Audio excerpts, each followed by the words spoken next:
Hello, good evening, and happy Hanukkah to all those who celebrate it. Good evening. This is going to be a very appropriate episode. I don't know about appropriate. I'd say it's very appropriate. I'd This say is going to be dramatic, the video but- that kills the channel. Kyle's already in a bad mood. yeah, I don't know about this one. I'm It gonna be is. perfectly honest with you. We're going into In this. fairness, it is the least of the great holidays. This is That not doesn't- like if you decided to do this on Yom Kippur. Yes, Even still, it may or may not be seen. we got Hanukkah. We have the whole story of the Maccabees, where they reclaimed the temple from the Greeks after they made it pagan and nasty, and they only had enough oil for one night, but burnt for 8 nights instead. And the Maccabees now have a delicious peanut company, and you can buy their peanuts. What the fuck are you talking about? The Maccabee Peanut Company. Do you not know about this? I actually do not know. Let's see. This is also why olive oil is sacred among the Jewish people, and why originally, funnily enough, Hanukkah was celebrated with cheese pancakes instead of the traditional latkes. That it was originally cheese because of the story of Jezebel. That's interesting. I actually didn't know that. So I'm pulling up the Jewish Peanut Company. I'm sending it to you as I speak. Yeah, some Jew I am, huh? Why don't you support your people and buy these peanuts? Yeah, you can have some You want Manischewitz. us to send another $1 trillion to Israel? And no, a I- beautiful peanut company. So as we go, we're going to refer to them as the small country for the purposes of this video. the small because- country. It's because we're now at a point, Kyle, where guys are getting sued $4 million by the FBI for Oh, God. for spreading quote unquote disinformation about the small country. Oh Jesus. This is wasn't a I very there interesting way to the start small this country book. earlier? There's no, we're going into it now. I'm telling you now, but All right. going into this, we're living in a time where it's actually a little dangerous to make this video. In all honesty, Oh, I don't know God. about dangerous. it's dangerous. It's dangerous. Am I going to get shot It- for being in it- this video? This is me flirting with fire when we're doing this episode. And who's the one most worried about the safety of the channel, huh? It's usually me, but I know that if we were going to do this episode, we got to do it now before we really can't say anything. Okay. That's what we got. Whatever That's what you we got say. to do. This war's been going on for 2 years. It looks like it's about to stop, and it starts all over again. And I fucking love it when foreign countries influence my beloved American country. I love America. I really hate it when some other foreign power tries to control me. And I know that America has done this for years and years with gay ops involving the CIA. It's fine if we do it. It's not okay if someone does it to us, okay? Welcome to our reading of the Shoah book. Dude, Yeah. we are so fucked. What are you talking about? There it is. All right, cut the song if you're playing on your end. We don't need the song no more. All right, so getting into it. Oh, Video, I show my up God. and there's a political We're getting into rant. So we got Kyle here as our J representation. We got JoJo here, who's a Black Hebrew national. He's here to help represent this too. And then we got Adam, who has read this whole thing cover to cover and did his videos. He's got 2 videos on Nice Scum where he has a much different tone than what I'm going to go for. We That went one- with respect. This is not going to be that. This is a different way. why? I- Because I'm Johnny's looking- in charge of this show. That's I'm why. looking more at the development behind Charnal Houses of Europe, because the story that went into development is just as interesting as the book itself. And are you familiar with the term audience alienating premise? or- something of that sort. Yeah. Making Kyle, a product that has no one that would buy it. Yes? yeah. Have you also heard of the term of polished turd? Also, yes. This is what this book is. And sure, what people say about it is true. It has got really good artwork in it. It's one of those rare White Wolf books that really did put the pedal to the metal when it came to researching, and everything in there was factually accurate. Yes. They really went hard in with the research on this. They did a really good job. It has, for the most part, a pretty reverent tone. But at the end of the day, you gotta acknowledge the forest for what it is, and you can't focus on the individual trees.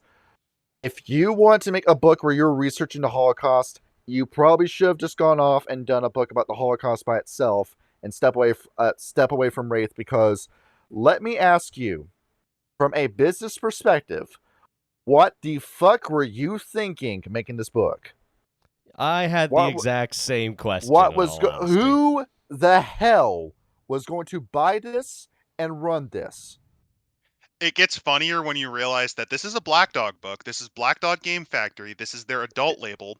Which, It is. reminder for those who have Black Dog books, this includes such luminary pieces such as Freak It's Legion Montreal and by Montreal Night. by Night with Toy. And the Giovanni Chronicles as well. Oh, I forgot that was a Black Dog book. Oh no. Now and also Clenbuck Bali, the Canite Heresy, Oh. Destiny's Price with Meiji Ascension, Dark Reflection Specters, Dead Magic with Meiji Ascension, Human Occupied Landfill, and Hunter Book Wayward is So, what I included. Here's the thing. This is one of the weird things about Charnal Houses of Europe. This is one of the only Black Dog books that I think actually elevated itself out of the refuse in terms of them trying to make a serious adult tone. Oh And yeah, I think it did well. because usually when it came to Black Dog's books, Montreal by Night is one of those books where it's so edgy it wraps around to being stupid. Again, Toy. Just anything involving Toy. The Stuff Giovanni like the Chronicles, Lolly Gangrel, Bruja, and the like- Nosferatu screwing. and the Giovanni Chronicles, that book is fun, but don't take it too seriously. Clanbook Bali, it's It close. opens with It's- reverse, and I can't finish that it- because that would destroy the channel. Yeah, Reverse it's got Rick It's Rapp. bad. yeah, it's the first few images you see in that book. Now, Clanbook Bali, I really do love the Bali. I would not recommend somebody getting into that clan book unless you have the stomach to take what images you're going to see and what the I opening have the narration stomach, is. and I still think it's in poor taste. Yeah, it's is. nasty. It very much. I don't is. like it.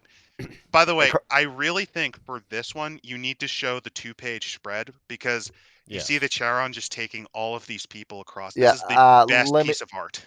I'll go ahead and I'll get the screenshot up for I Kyle. believe we have shared this once before a long time ago. At least I think I'm the trying to second remember one what we've shown. I think it was our introduction to Wraith the Oblivion. It was either This that is or my it was favorite much art earlier. piece. I think it was during either the I actually think it was during the it was one of the werewolf episodes actually. I think that we first showed this image. But it might have been the Silent Striders just because of their close ties to Wraith the Oblivion. Guys, let me go ahead and get a bit of a zoom in for you. Yeah. See, for perspective, everybody at home, this is the right half of the image that I'm sending in Kyle as I speak, and that's not even the full line. Yes. Yeah. That it just goes on and on and on. And what this image is made to represent is just the millions of people massacred by the Nazis in 11 during million. the Holocaust. It's worse than that. It is to show that this is so inhumane, this industrialized slaughter. It was so pointless. It was so cruel that more wraiths were born from this industrialized slaughter than that were formed from the First World War. Mm-hmm. Exactly. Generations, like at least 2 generations. I mean, in all honesty, like this picture, I think is just one of the most harrowing pieces of art ever produced by White Wolf Games. You do have some genuinely powerful pieces in here. Yes, it is legitimately harrowing. Like you could see, and I'm gonna get artsy here for a minute. Here, it's just like the heads going back and back and back like candles off in the distance. In the foreground, you can see just the darkness, the despondency that hangs over the eyes like clouds. You can see like the striped pajamas, the emaciated frames, and then in the reflections of the waters of the river Styx, you can see the murky reflections like tombstones, across the across a reflective horizon. It's just a terrifying piece to look at. See, going into who worked on this book, by the way, the first name is one that you're probably going to recognize. Well, his second name, Robert Hatch, is one of the 2 writers of this book, who wrote fucking everything apparently for White Wolf. He worked on Aberrant. He worked on Kindred of the East. He worked on Trinity. Those are, I'm pretty sure, two of those games, Kyle, you've never even heard of. No, I've not. A ton of stuff for Mage the Ascension, a lot of stuff for Werewolf, a lot of stuff for Vampire. This guy, apparently, if they want to get a project off the ground, this is the guy that they slapped on for a book. However, you start looking through his catalog as well, and a lot of these books have a very somber, very dark tone. You look through some of these books, and True, because Kindred of the East, despite how interesting it is, it essentially plays. It's a fusion of Vampire and Wraith because of the whole Poe aspect of oh it. yeah, all. you're screwed in Kindred of the East. Yeah. There's nothing you can do. You're fucked. There's no matter it. I like If you need your project done and you need it to be somber and the dark in World of Darkness, Robert Hatch is who you put on the staff. And he was one of the trifecta from Hell that worked on Exalted 2nd Edition, by the way, where you got three guys that should have made a Knock It Out of the Park book that, I'll pull up who it is. It's our good friend Justin Keeley worked on that book. That would be part of the problem. In all sarcasm, before he stabbed everybody in the back. And I believe it was, pull up the authors of this. Steve Wyack worked on this as well. Making sure I'm absolutely right about saying that. I love how each of these books, by the way, starts off with a big "fuck you" comic. I don't see anything. Oh wait, Steve for which Wyack book? was not in the 2nd edition book. Not that I can see. Yeah, but it was an either way.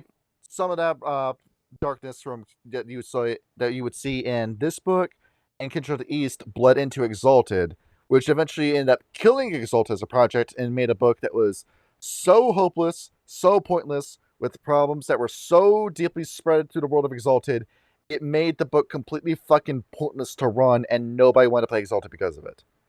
In fairness, don't worry, Onyx Path is repeating the same mistake with 3rd edition, while banning anyone who criticizes it. And then you got the guy who's the star of the show when it comes to the story, Jonathan Black, this was his passion project. This is what he wanted to do. He was insisting that this book needed to be made. That Berlin by Night pissed him the fuck off. That he wanted to go in and make something that was more respectable, where he's talking about vampires, Holocaust. I believe that there is credence to the criticism that having everything controlled in the world by supernaturals gets a little hokey, because it makes humanity at large into a bunch of sheep. Now, granted, with the kind of job that I have and my experience with customer service, Kyle's experience with customer service, that's not inaccurate to say that your common man is a sheep. But do we not have a single human who's competent and is able to do something on his own? Well, it's one thing, for example, to have a vampire influence politics in a city and Berlin becoming important because of that. That's one thing. It's another for a vampire to crash out because a Toreador told him, your art's a bit shit, isn't it? Create an entire country, whole cloth, from a surprise Dark Horse candidate out of spite, just to destroy the country this guy is from, twice. You because gotta he's responsible for It's 1871, nonsense, 1914, 1940. You gotta love how silly Berlin by Night can be. I really love Gustav. I would disagree. If you read the adventure splat, no. Oh, we did. It was dumb. It was pretty stupid. Painful. I'm not gonna lie. But do you like their take on mummies? Yeah, I love how Kane. My favorite part is just how Kane is just chilling in Berlin. Yeah, he is. That's just the end of the... He's been there the entire time. That's where he's been. Yeah, it's like, what the fuck is the point of everything else if we know that Kane is alive and walking around in Berlin? Don't forget that it's responsible for introducing House Goratrix member Heinrich Himmler, who is leading the Fourth Reich in Krakow, whose only form of resistance is an anarch lady who committed diablerie as her first act at becoming popular. Well, I'm looking at it from the perspective that this is a game where I get to kill Himmler, and that's a positive. Just any game that lets me do that. Kyle forgot to do this, but in Wolfenstein, you're able to step on Hitler's neck and snap it. I did that 4 times before I kept going on with the game. Yes, you can. Again, my big problem with Berlin by Night, there's a lot of neat ideas. The concept of a city that is technically two princedoms warring with each other because of the effects of the Berlin Wall. Great idea. Excellent, actually.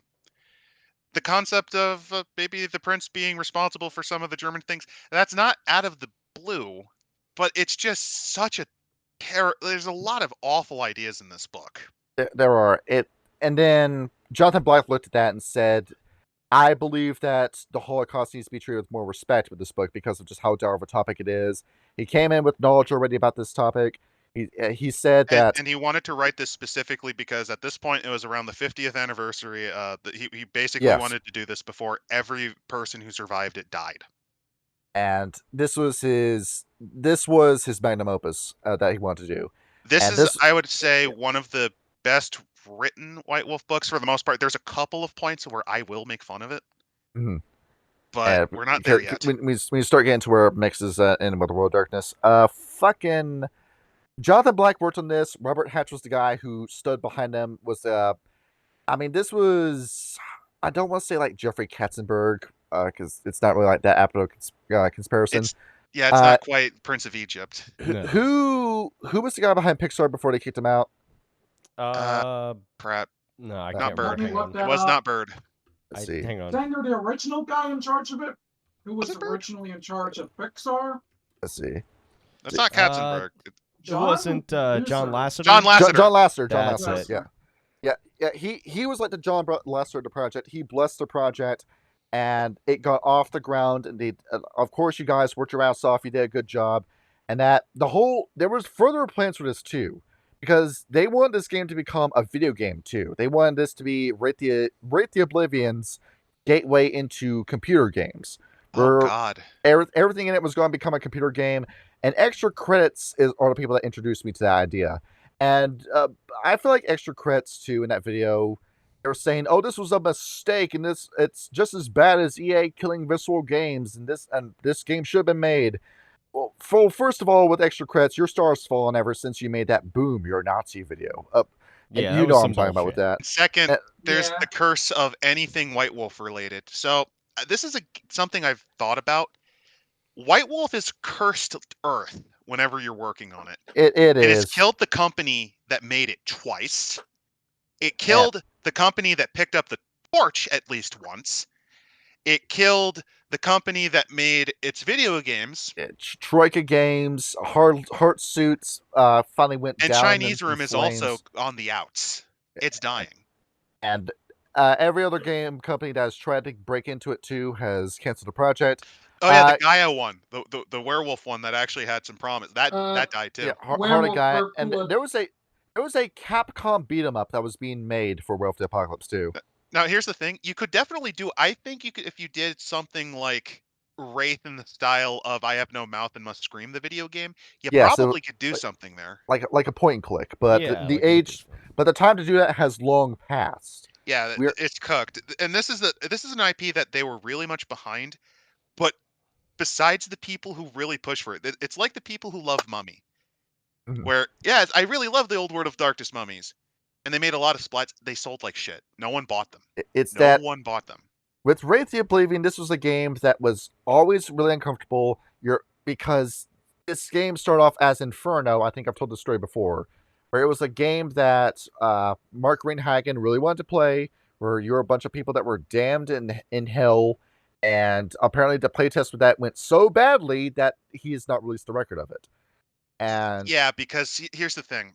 It's the same reason that Black Crusade from Fantasy Flight Games was probably the least successful of the Warhammer 40K licensing they did. yes, Player versus player encourage player versus player style games like this never do well. and when it came to Wraith character creation, what is the most common cause of death and Legion that you see in Wraith the Oblivion? Grim Legion. That is the most common that you see. And usually the Grim Legionnaire characters that are made were pretty bad people in life as well, and already have a lot of spite and angst going into their shadows. You end up giving the storyteller too much to play with, or the other player too much to play with. And by this point, it gets to a character that other players don't really want to see redeemed and don't want to collaborate with, and thus your Wraith the Oblivion game falls apart. Well, it's a combination of this. You're trusting the hands of your dark side to your fellow player. And when you give control over your player to someone else, Mhm. oh Lord, will they do horrible things to it? Oh, It usually absolutely. does. The Usually You doesn't. can make the thing most they could have benevolent Wraith of probably all. fixed it. Like a poor Emerald Sorry. Legion, poor Emerald Legion, like delivery man, who just, was trying to make it on the ups and just has some simple work. They're gonna ruin him. Yeah. Absolutely. Anyway, Jojo, what were you saying? You got an I idea? was just gonna say here, they could have easily fixed Wraith by making it where the shadow was only a mechanic the ST was supposed to Which is why I'm doing it in my handle. Wraith game. Because Yeah, sure exactly. as shit, I'm not gonna let my other players do that shit. You crazy? I think that's how Kindred of the East handled it too. Yeah, and that was a Yeah. better idea. They learned from Orpheus and Kindred of the East learned so much from the mistakes of Wraith the Oblivion. But Wraith the Oblivion was this massive millstone money pit that was dragging down White Wolf. This was the beginning of the end, and this was the cherry on top of the shit cake of Wraith the Oblivion. Because even though this is a good book, I will say that this is a book that fucking no one is going to buy. Because let me ask, who's the demographic? Who's the demographic of this? That Jays maybe. Like who the I don't hell's know. going to play this? Because if you're Jewish, you're probably not doing this. You still have Jew. I'm not saying there's no Jews in tabletop RPGs, but I Exhibit doubt A, this is the game they're myself. going to gravitate. They're not going to gravitate towards this. You're not going to get a common guy off the street going into this. Like you have a tourist gamer who just wants to see like disaster tourism, I think is the term. Yeah. And you want to yeah. see like some shitty. Okay, that's going to last a session, and then you're done. Yeah, And it's then- the same problem with Freak Legion. It's like, even if you do manage to get a really tight-knit group that wants to try something a little bit darker and edgier, I mean, this is off the This reservation. ain't it. It's- This is too dark. yeah, you're going to play it once, and everybody's going to be miserable Maybe. afterwards. I It's Are you found that saying Wraith as a whole, or are you saying here just Charnal Just- Houses? Wraith just as the a Charnal whole had that Houses of issue, Europe, and then because- this went even further. Yeah, I know. Well, no, there's the third factor, which remember, this is a Black Dog book. Those ones usually sold horribly because this is the book where it usually devolves into stupid edge. Yeah, So where- imagine you're walking in and you see this thing wrapped up, the 18 plus logo. You look, oh, it's a Black Dog. Oh, wow. Oh God, what are they going to do with this? Because if you have no context for what this book is actually like, you would go, oh, this is going to be like on par with Freak Legion or Montreal. How awful will this be? How disrespectful would this be? And reminder, this book was written in the same year as the Gypsy book. Oh, yeah. It Same is year. where it was already a really shitty idea.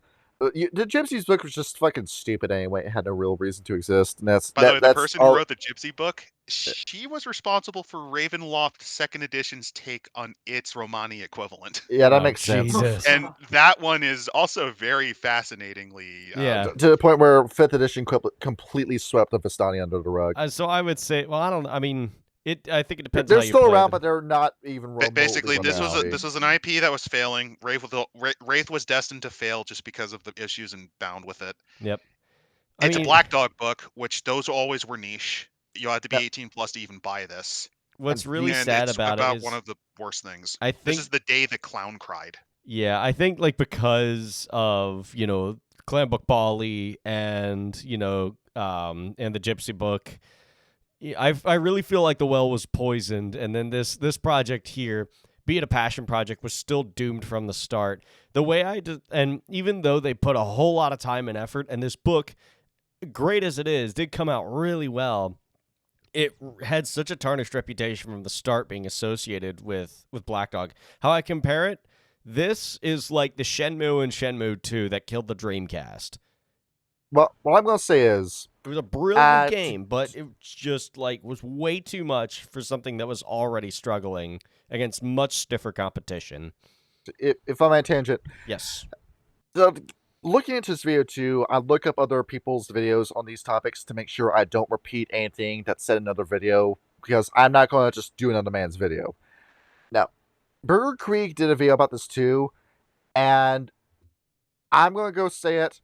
I feel like a lot of his takes in that video were cold, and part of it was he's saying that there's an opinion out there that Charnal Houses of Europe, the Shoah, is a disrespectful book that I do agree with, because this is still a tabletop game for a book about people being dead in the Holocaust. And I feel like as good as the research was, this is still a tabletop RPG. Why does like it's Why are there mechanics for getting gassed? it's Why does it- contradictory. There's no mechanics for that, Well, by the way. it's more like that's your I'm being background. hyperbolic. Like you could still make the gas chamber your fetter. It's something that you could do. Because if this gets in the wrong player's hands, because a lot of people that end up playing Wraith have no business playing Wraith. So you get stupid ideas like that. And at the same time, as factual as this book is, I can't use this for something like a high school assignment.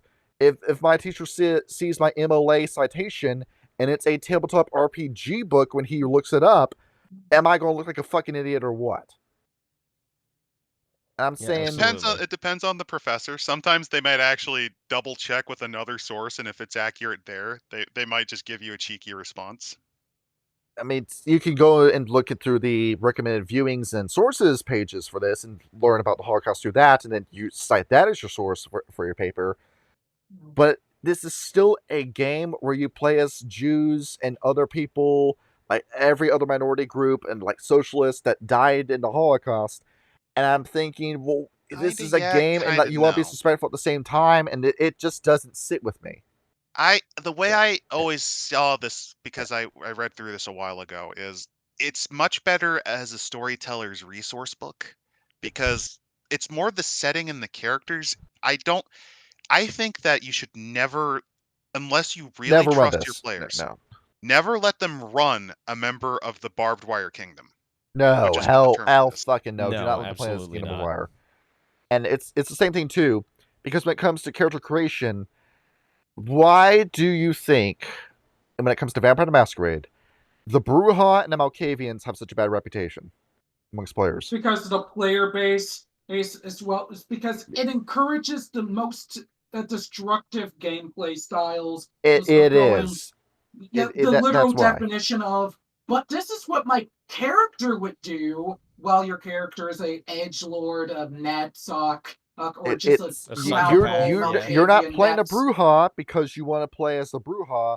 You're playing as them because you want a political mouthpiece, whatever your obsession is at the time. Or alternatively, you just want to make a combat beast and bend the setting over your knee and not actually politic at all. You don't want to play as a Malkavian.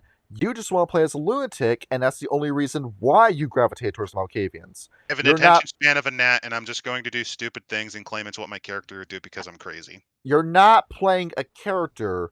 You're playing as a gimmick. And that's what people that are going to end up picking up this book will end up doing with this. And yes, there are stories about people that have done exactly that with this, and this book proved to be a fucking terrible idea to run.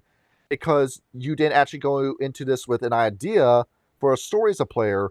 You went for this because by saying, this is just what my ST is running, let me just make a character for it, and then disaster strikes. Yes. Here's the thing. Oh, boy. I wouldn't say using this book as at least a source for a character idea or a concept for a game is intrinsically bad, because it would just make sense of the scale of the Holocaust, of how many Wraiths would be created from it. And I would ask you, as Judge, as a storyteller, well, why would you run this?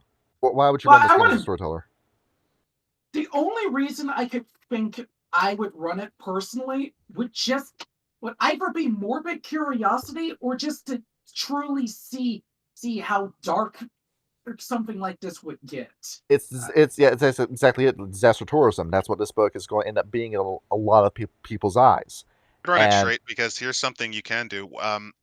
We're not going to go into the 4 different splats because there's 4 different locations, but there's one that's actually really useful for if you want to add to the necropolis of Warsaw.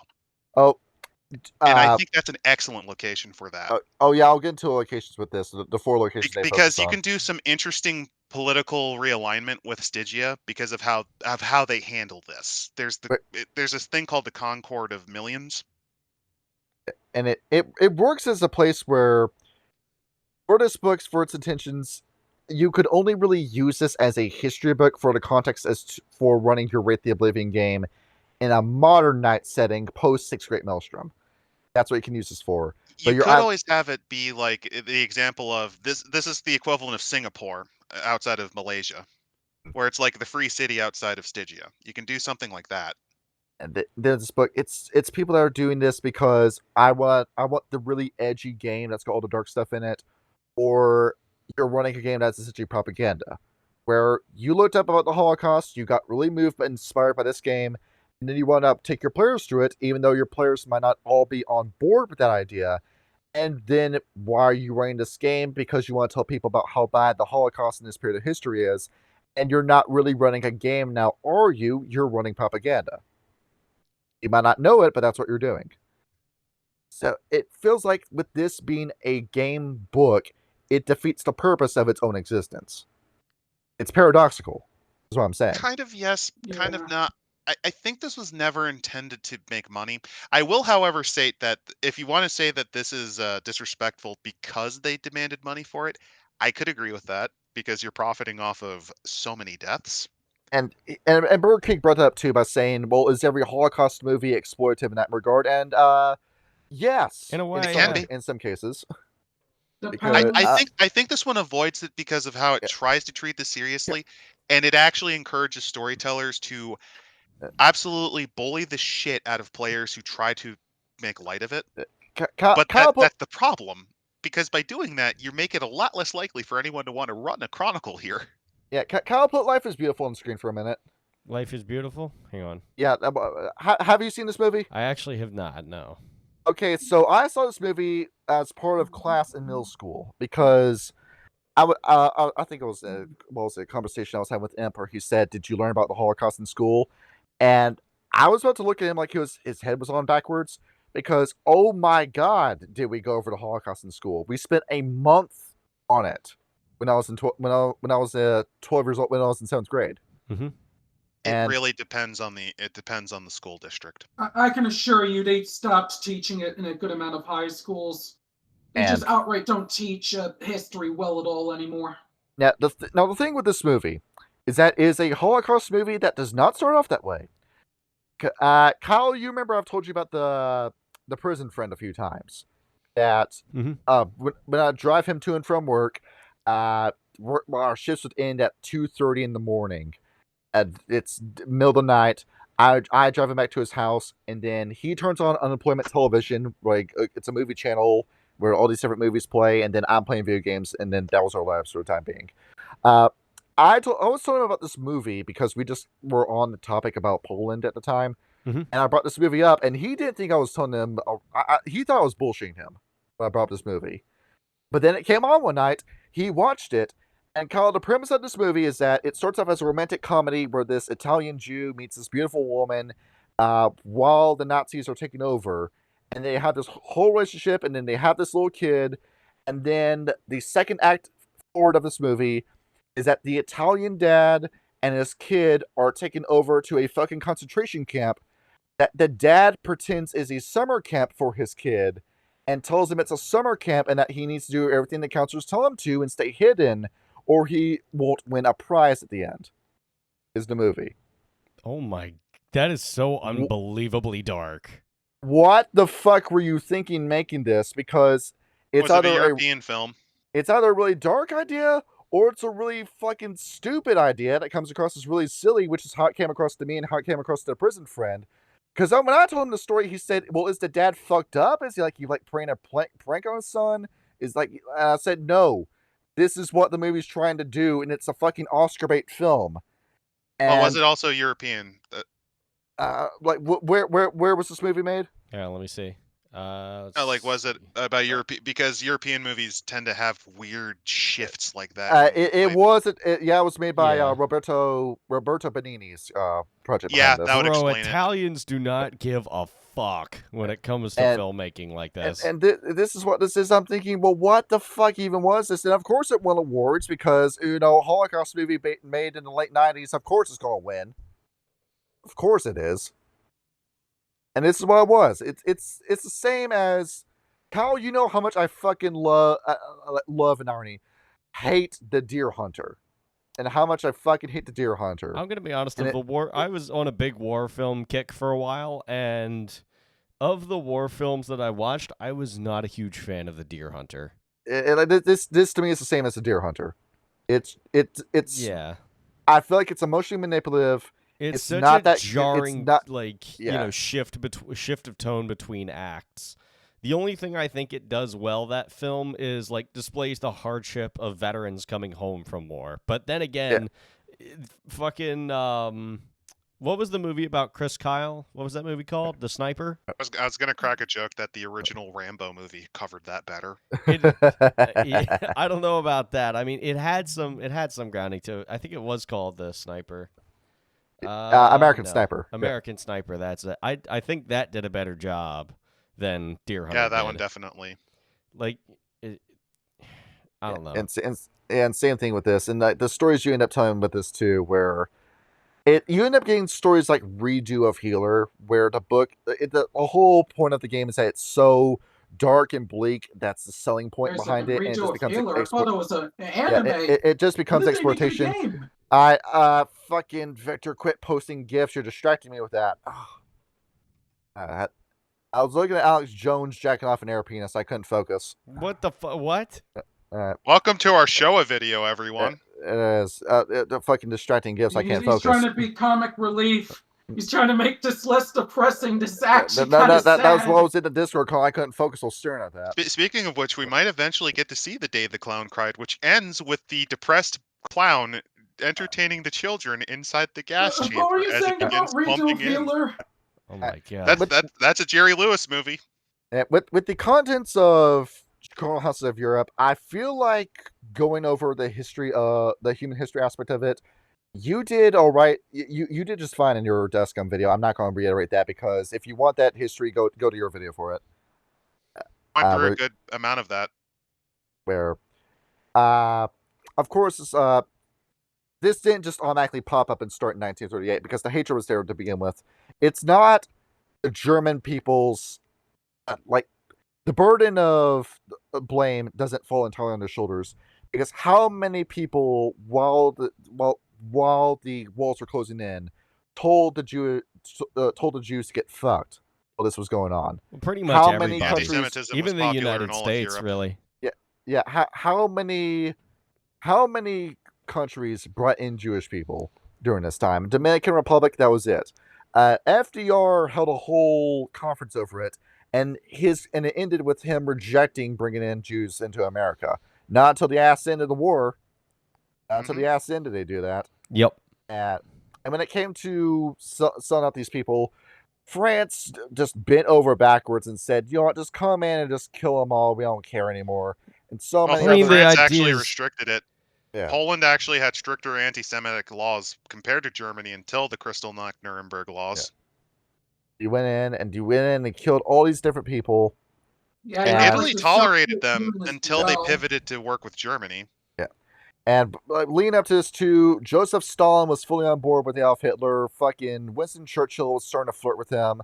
It looked like Hitler was talking to the King of England at the time. It looked like the Axis powers was going to include England until political shit. I think that king got sick and died, or had to. Oh, resign you're from the confused. throne. Okay, so what happened was it was George V. He was the Yes. king from World War I.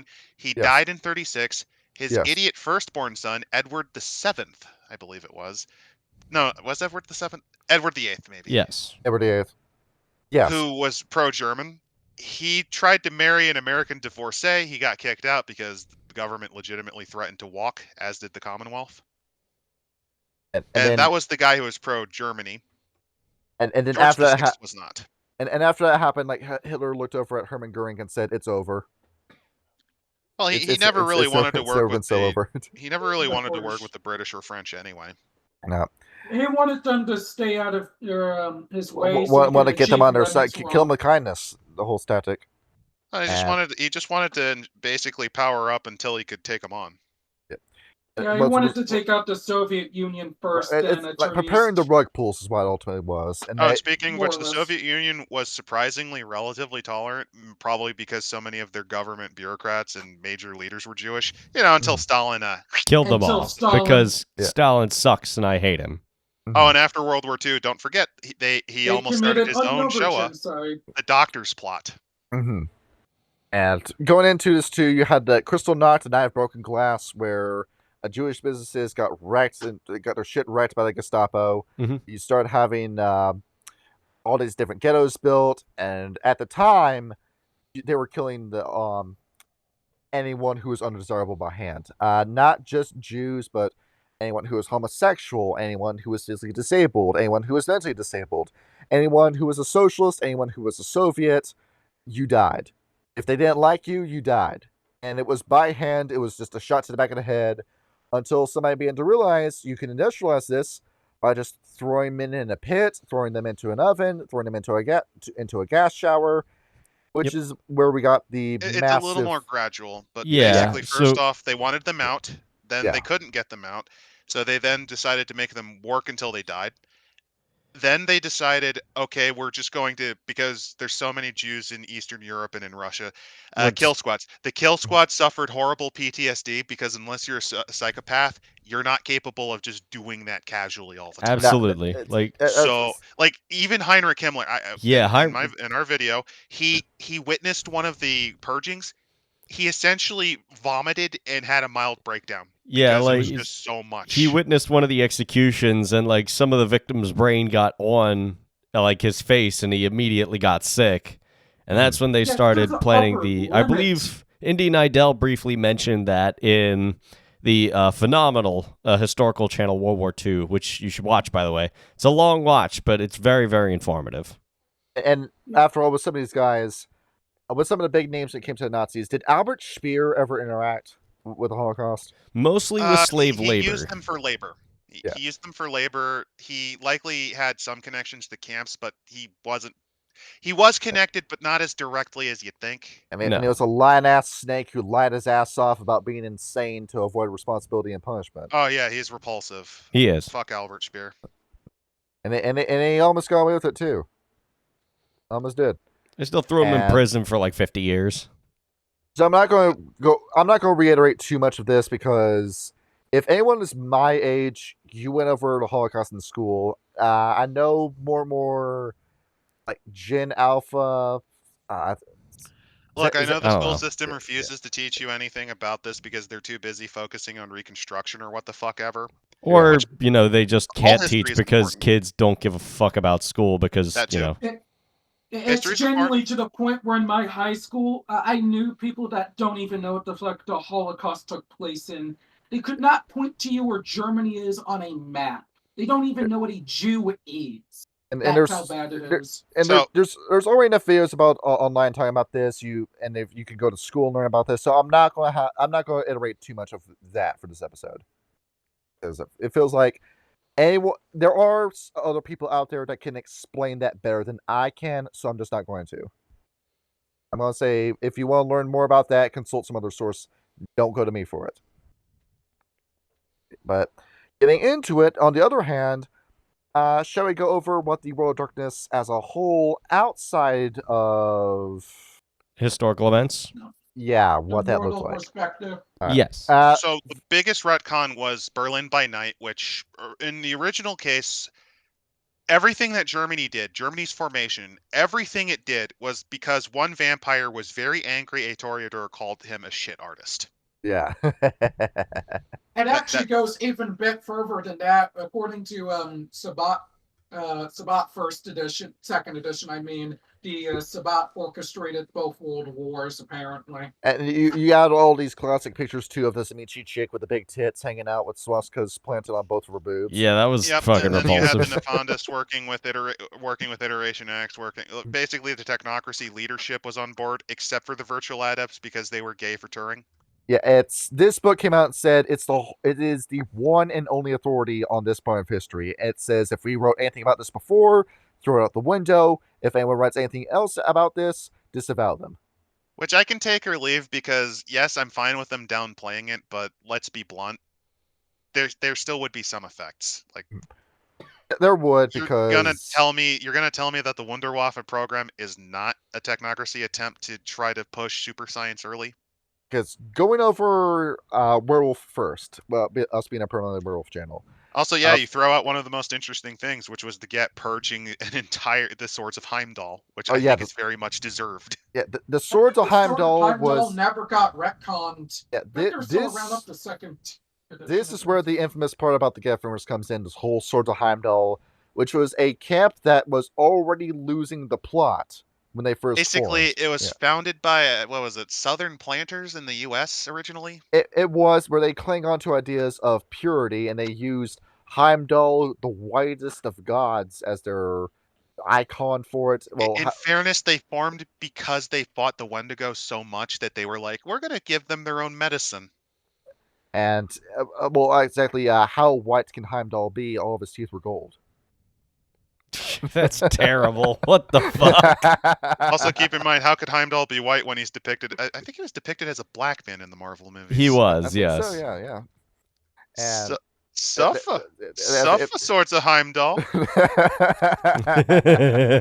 my brothers ended up becoming one of you. and because we have a whole bunch of disingenuous lefties that want to portray the Gefringers as a group of neo-Nazi fascists, no, the Swords of Heimdall were disavowed by the Gefringers at large because the Gefringers believed in honorable combat. Industrialized genocide is not honorable. The Gefringers would not co-sign that because there is no honor in killing your enemy like this. And Also, after they were all, slaughtering their own kinfolk because quite a few of the Jewish communities yes, were get communities. and after all, consult the litany. Thou will accept an honorable surrender. Is this what an honorable surrender looks like? Oh, there is one other aspect about this that's even stupider. Reminder that they do this with the Get. They forget the part where the Bruja were the key shock troops of the Fourth Reich under Heinrich Himmler. Oh yeah, I'll bring that up when we get to vampire. Oh god, I hate the hypocrisy. Oh, the Bruja are able to get away with it, huh?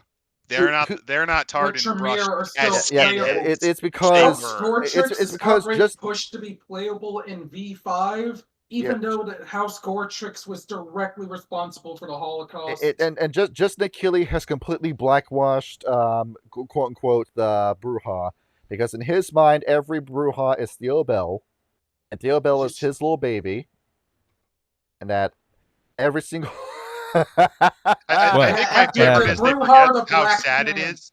I think the thing that's the stupidest is they always forget just how tragic it is. Like, having a raging temper like them, that's depressing because at any point it goes, things break around you. It's basically like a good way to do it You're is a The worst Loneliest enemy. Man on Earth with the Hulk. Like the David Banner TV show. Yes. Like, it's tragic. Take a wild guess, Kyle. Who else was getting fucked during this time in Werewolf, in terms of tribes? In terms of tribes, there's an obvious one. I mean, the Silent Striders, I imagine. Yeah, and they never forgave the Gefringers over this too, because even though the Gefringers disavowed the Swords of Heimdall, the Silent Striders still said, well, this group has been around for how many decades and you never did anything about them, and then look what happened because you didn't do anything about them. Now granted, Gefringers cleaned up their own mess after the fact because they went around with Sergeant Slaughter. They did like 20 years of hunts. Yes. Yeah, they did. And the Get a I believe it's the first edition book, actually has probably one of the coolest comics I've ever seen out of the World of Darkness. It's my so favorite good. comic besides the Henge Yokai one. And they went over and said they did a 20-year penance crusade to make up for the damage that their, not even the tribe as a whole, just that one camp did. And they made sure they slaughtered every member. That camp is dead. All capital letters. But by the way, reminder that they say this and let the Silver Fangs and the Shadow Lords get away with their bullshit. Speaking of Shadow Lords, they were also dying by the dozen during this too. They were kinfolk. Because after all... Well, they were all Russian, so... Yeah, after all, Slavs were a pretty big damn target during this time as well. Quite a bit. Along with a few members of the Silver Fangs, but most of these guys were on the eastern side of Stalingrad. I wonder how awkward the Silver Fangs were, because remember they also kind of lived in Italy. I wonder how many of them joined Il Fascismo. You also got to think about how many of them would just turn a blind eye to this, because after all, do you see anyone who's in the Silver Fangs who isn't white? Silent Striders, maybe you should shut the fuck up. Yeah, you got bigger fish to fry. Go hang out with the Macaulay. Earlier with the Glasswalkers. I know the Glasswalkers have a large amount of Jewish kinfolk, They do. Their kin tend to consist of everyone. Hey, remember the time their camp tried to turn every werewolf into Cybermen? Yes. How come they're not getting shat on?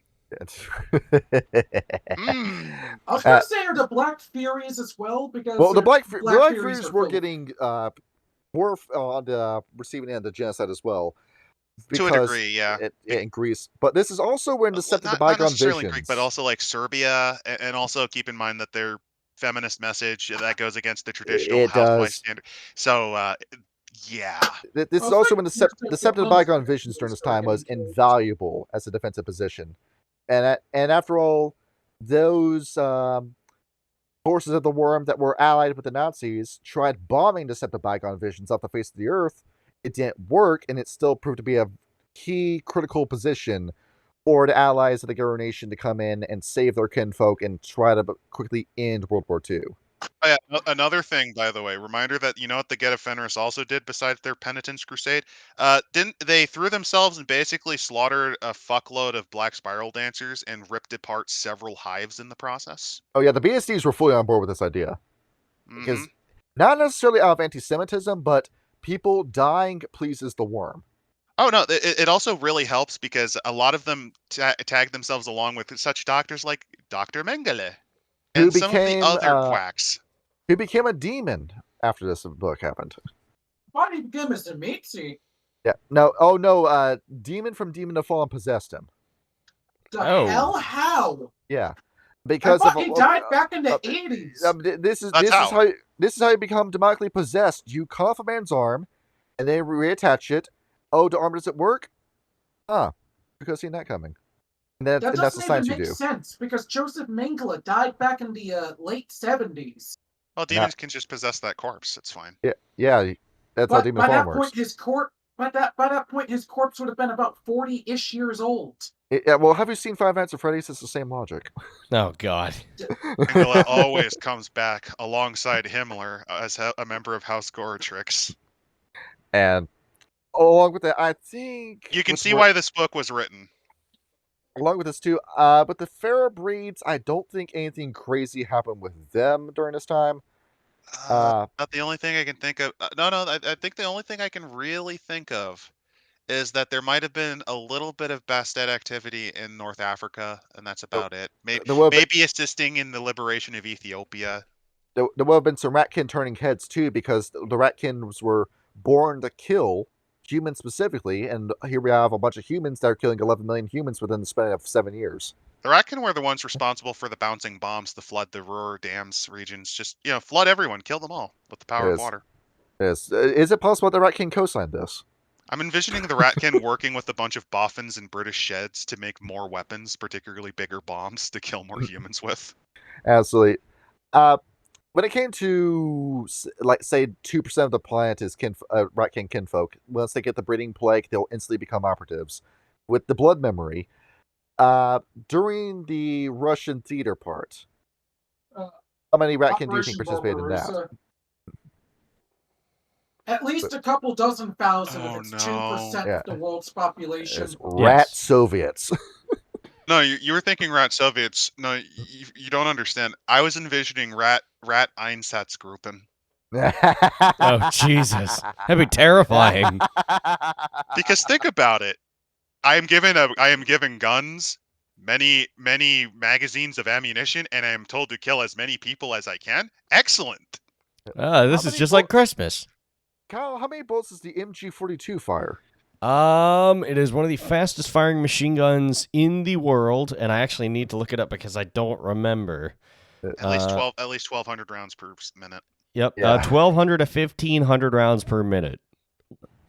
Imagine that buzzsaw. that Yes, in the hands of a Ratkin. Oh dear Christ! With especially I with can enter Cryonoswarm, carry this, and then mow down everyone I want, and no one can stop me. Oh yeah, like the See, this is what I think. The Ratkin were probably working with those guys. That would make sense. I know they're not using that, Russian dinner plate gun, the DP-88. I'm envisioning, because there's a lot of Russian collaborators. There was the entire division. That's where they were. And then what happened was they realized, wait a minute, Black Spiral, the ones who work for the worm, they're working for these guys? Okay, now it's time to turn on them. Basically, yeah. You can also say this is a headcanon because my mind is snapped back to the Shoutouts for a minute. When it came to the Soviet part of the part of the war.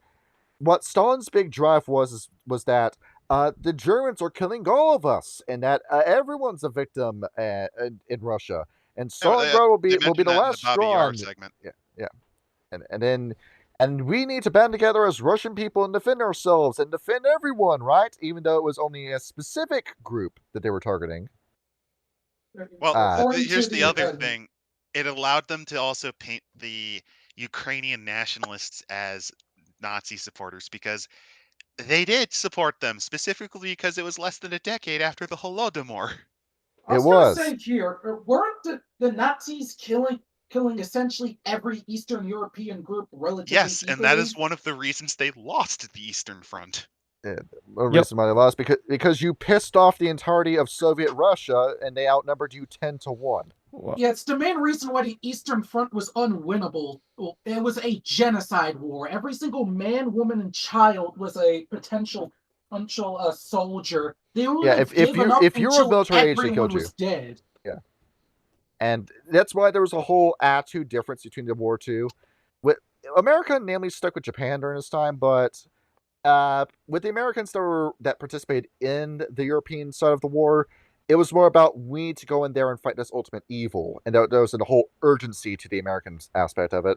Well, with the Soviets, it was revenge. We're going to go and fight this enemy that wants to kill us, and it will be glorious as we rip off their heads and drink the blood out of the stumps in their neck.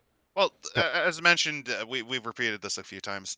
The frontline troops actually were relatively disciplined. It was the people that followed up because most of them it was the occupying forces. actually experienced it. Oh yeah, where there is some speculation about just what the Soviets did in Berlin because some of those accounts are a little shifty when it comes to who The wrote them. rape of Berlin, it just factually happened. One of the funniest really things care. about it is, you know, the very eponymous photo of the Reichstag raising of the Soviet flag? Yes. Yes. They had to digitally edit it. edited. They had to edit all the watches that they stole. Yeah. So Stalin wasn't the only one doing it. He made sure that everybody had. This is not the first time that this will happen, and it will happen again because during the fall of Eastern Germany, the Soviet detachment stole as many washing machines as they could in Eastern Germany to take them back to the Soviet Union. Oh yeah, because even though the account of like how bad it was might be a little bit exaggerated, they still did it. I'll tell you what, those watches they stole probably lasted all the way to the end of the Soviet Union. Another fun Soviet Union fact: the Grapes of Wrath, the story about how poverty in America was like, was banned in the Soviet Union because the destitute farmers were seen as being too bourgeoisie, because they were still better off than your average Soviet peasant. Yeah, I remember the story was absolutely destitute. It was initially better off. Yeah, it was initially the very first American film to be shown in the Soviet Union because it showed the plight of the American worker. But it had to be removed from theaters and censored because Soviet people were still amazed that even the poorest of Americans could own a car. In Russia, we only have one kind of car, the Lada. Well, actually, no, they had several different ones, but how it worked was that, you would basically sign up to be a part of a raffle of like thousands and thousands of people in your local party. And, you probably had to bribe a couple of politicians, but even then... You bribe, or you had to pay out rubles. And here's the thing, you did not make enough rubles to ever get absolutely not, no. And so even then, like, even if you were to win the lottery, then there'd be a waiting period, and then the factory would need to get the parts, and the parts wouldn't always be there because there was some, issues between the machine manufacturers and the automobile manufacturers, and they needed to, requisition these materials from the mining commission. Communism sucks. Fuck communism. Speaking of communist, vampire. Oh, the Jesus. Bruja. The greatest anarch experiment of all, and why the anarch free states in the West Coast are a joke. So during this time, the Bruja tried to capitalize on all the chaos going on by becoming anti-Semites or communist, whichever one they wanted to float their boat. And they proceeded to run around and throw their shit all over the walls in Europe. But don't forget the omnicide of the other clans during the Russian Revolution. Oh, yes. The Bruja just came in and said, "Hey, are you Ventru, Tremere, Toreador, Malkavian, Nosferatu, or Gangrel?" Well, guess what? And then proceed to beat you to death with their bare hands in the middle of the street with celerity and potence. And then But you don't understand. The Dream of Nines is a pure dream. It watches as the Soviet Union collapses into nuclear hellfire. absolutely. Is after all, the Not Russian all Revolution. anarchs. Not all anarchs. The Russian Revolution had a lot of nasty shit going on in the middle of it. Oh, Right by the way, one of the funniest things is reminder that these anarch ideals are the ones that these clowns want you to play as. No one plays it for a reason, and the Soviet Union shows why. Because you had a bunch of commie Bruja that, when things got bad in Stalingrad, all picked up their guns, all put their little fuzzy hats on, ran right into, made a beeline straight for Germany, and proceeded to just tear up everything that the Camarilla was trying to rebuild. Then, speaking of the Camarilla, they already lost everything with World War One. They had Europe under a complete deadlock of control. The Sabbat had no territory to speak of outside of Eastern Europe. In Europe, and I think parts of Well, Italy, that and that's wasn't about it. entirely true. The Sombra still owned Spain at this they point. did, but remember they lost land in Spain and had to trade out Spain for Italy, and had a foothold, but the Zamichis were doing fuck all and helping the little Sombra maintain it. And then You heard it first here. Mussolini was a La Sombre ghoul. Yeah. And World War One happens. That entire timetable to Camarilla is completely destroyed. The Sabbat end up seizing half of the continent. And while the Camarilla is trying to rebuild and put themselves back together, World War II happens. And now the timetable is fucked up beyond all repair, leading to the mass exodus of Camarilla from Europe to America, thus setting up the modern stage for the modern nights and the final night settings of Vampire the Masquerade. And don't forget to set up Bruja anarch communes in the Warsaw Pact area. You did, yeah. And nowadays, there's still Western Europe is still, for the most part, controlled by the Camarilla, but it's a vestigial empire by this point. They're slowly losing ground to the Sabbat, because the Sabbat of Europe are way stronger than the ones in America, and are doing a really good job at taking a fight to the Camarilla. And of course, you have the occasional European anarch who pops up just to die at the hands of the Sabbat, but they're not doing the Camarilla any favors by being there. Certainly not. Krakow not accepting, because the Prince of Krakow was legitimately killed and diablerized by the leader of the anarchs. Correct me if I'm wrong, real quick. Wasn't the Soviet Union essentially one big anarch-free state? It is. You have a An Camarilla anarch-free there, state but for Bruja only. yeah, the Camarilla are there, but they're having to hunker down and make pacts with the Shadow Lords in order to survive there, because Anarch Bruja are fucking everywhere. Well, they were the ones who originally range. started it before it got hijacked by the Shadow Lords. Yeah, because the My Shadow memory Lords realized. serves me right as well. Didn't that the population of vampires in Russia significantly decreased by the 90s after Baba Yaga woke Oh back yes, up? after Baba yeah. Yaga popped out, yeah, and she summoned all of her fire dragons, the Zhmei, who then went out and started to torture everything over the course of 10 years until Vasilisa murked her. Speaking of torching mass graves, back to the Shoah book. Oh yeah, that's right. But we still got the rest of the World of Darkness, because I really do want to point out Mage. Fair enough. So this is the reason why we're never going to get Mage 5th edition, because how much is Paradox going to have to sweep for Mage? Oh no, here's how they're gonna do. Oh, all of it. Here's what they're gonna do. They're going to turn Mage into sorcerers, because they've been emphasizing and binding it with sorcerers more and more recently.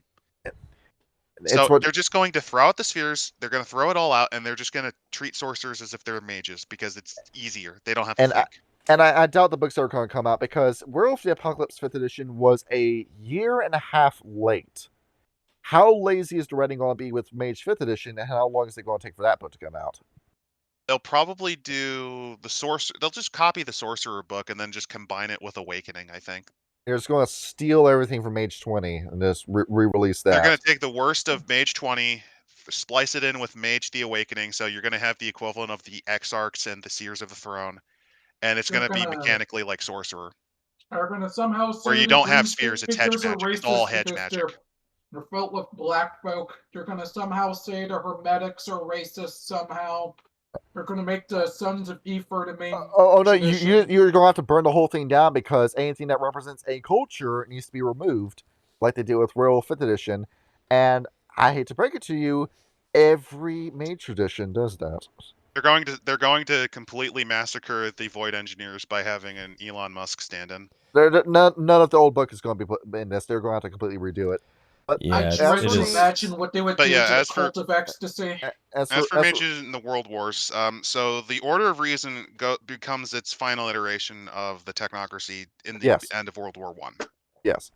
And as we worked through in the Virtual Adepts book, the Virtual Adepts made the mistake of forwarding a memo to the New World Order, and the New World Order responded with saying, "Hey, there's this Austrian painter who's found a way to solve one of his country's problems. Let's help him."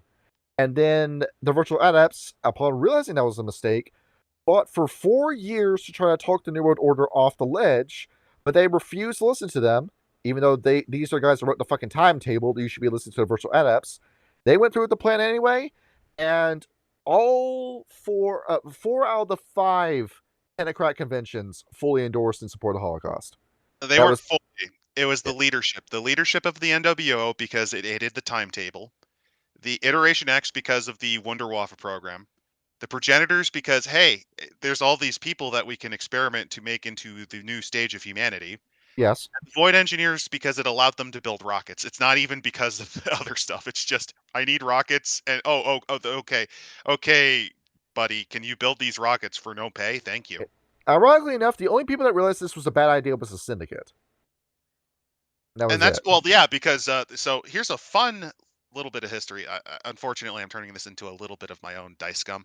The Nazis love to cook their books so much that if it wasn't for taking the gold from Austria and the Czech Republic, their economy would have melted down because they were essentially focusing purely on military buildup. They weren't giving a shit about anything consumer related. They were making fuckloads of debt that would have eventually been nothing. They kept printing these fake currency called MIFO bills. It was hilarious. And the syndicate leadership probably initially supported this because they wanted to see how a non-fiat currency would work, and then they saw what the economy was becoming and said, "Oh no." Because even during the supposed glory days of Germany during this time, the average German man was only able to afford a few loaves of bread, some meat, some like cabbage, and then that was it. Like milk was rare to come across. Oh yeah. It was And hard to The pasteurize, that and they was a conversion rate luxury. to USD, even up to that point, was a ridiculous. It was something around $1 was about 100 Reichspence. it was a war economy first and foremost, and the syndicate realized just how diminishing your returns on a war economy were going to be. They were Well, looking at making money off of the military-industrial complex, yeah, you make a lot of it off of that, but not like is it this. self-sustaining? It's But that their don't economy try was to. going to implode on itself the second the World War ended. World War Yeah. But let's ended. not try to defend the virtual adepts. The only real reason is they were British. That was it. The leadership was And they were British. gay. That's it. Along with it, Herm gay. Also, keep in mind that it wasn't just the technocracy. The Verbena very much joined on the genocide. Hell fucking yeah. The Verbena Like got- their leadership agreed with the technocracy this one time. yeah, notice how this was completely swept during the M20 prints, where they didn't even touch this. I think the Hermetics weren't very pretty either because several No. of their leadership joined as well. They did, and along with that, you had a Sons of society of Ether as well. Yeah, The the Celestial Choir the did Sons not, of but Ether. that's just because of how they handled religion in the state. the Sons of Ether were laying in the bed they made for themselves because for years and years, eugenics was part of their paradigm. And now they got exactly what they wanted. Yeah, That's they the were way they very wanted, though. happy until they saw what Action T4 was. Yes. Yeah, they and then begin they to realized, release oh my release god, favorite we're tradition. fucking horrendous monsters. I shit you not, there are Sons of Ethers with paradigms of, I am white, therefore it gives me the power to cast spells. Oh, That's paradigm. Jesus.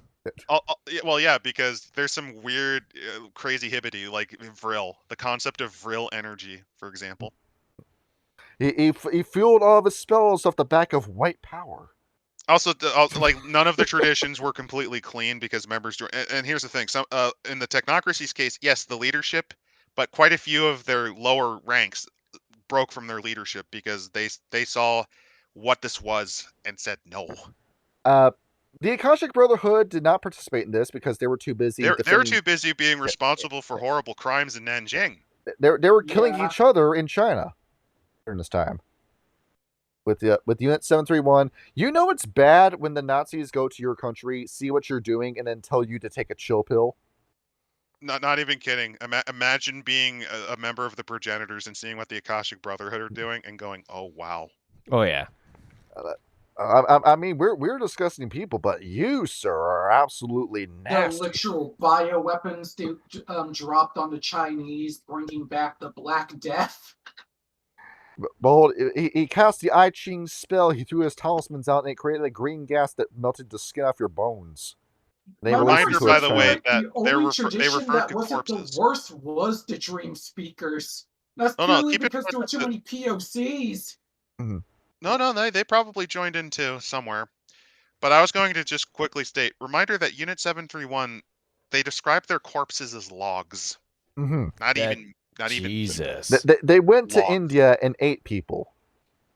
probably. And didn't even refer to the people as people. The fact that Oh, yeah, even it the was ambassador from Nazi Germany went to Japan, saw what was going on with the Japanese soldiers, and went, "You guys need to chill the fuck out." The fact It wasn't that just the the fact ambassador, that the Germany was the Schutzstaffel. was the voice of There was a reason in that. Schutzstaffel detachment that also said, "What the hell is this shit?" Yeah, Adam, I shit you not, when it comes to the traditions, the only good boys during this time were the Euthanatos and the Cult of Ecstasy. All right, Common Euthanatos W. Let's go. Yeah.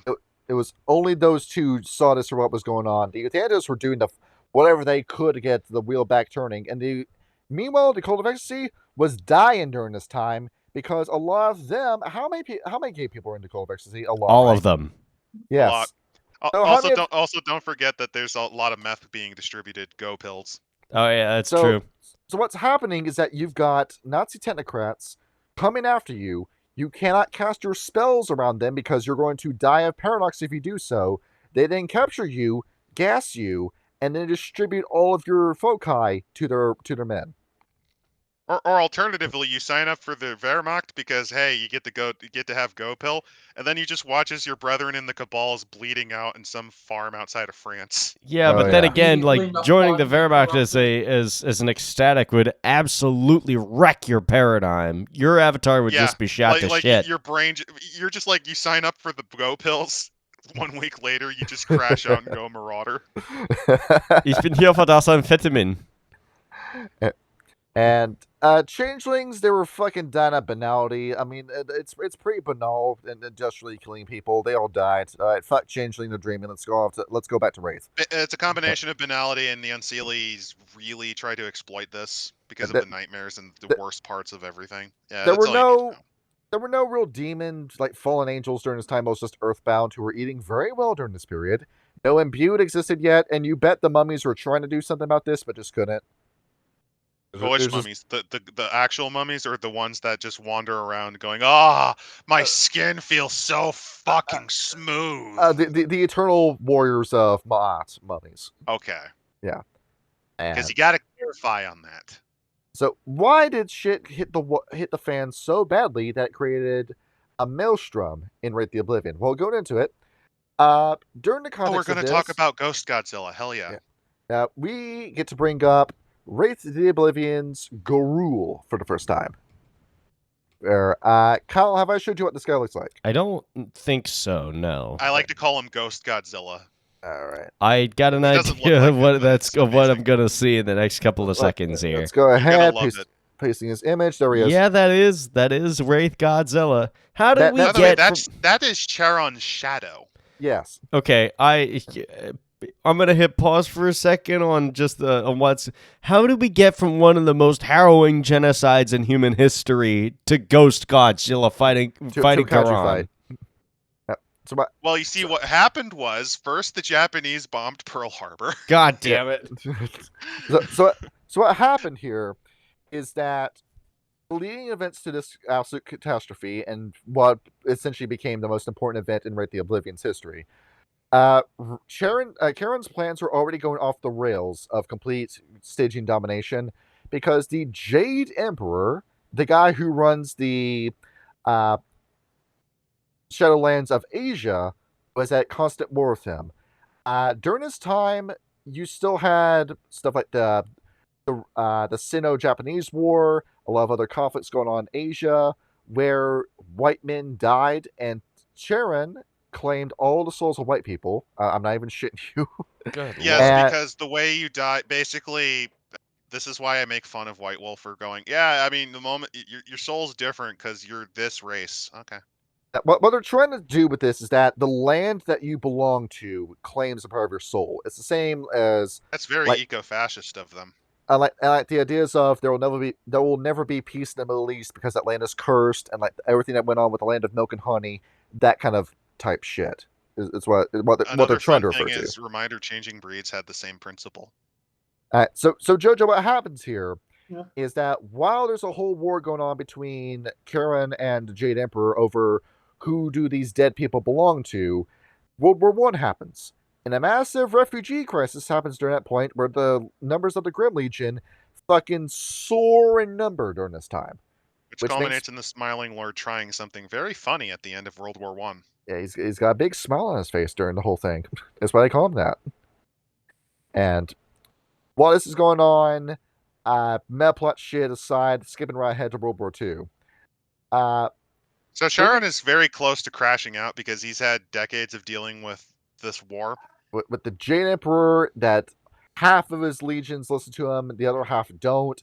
The Skeletal Lord is fucking annoying. The Smiling Lord doesn't do a thing he says.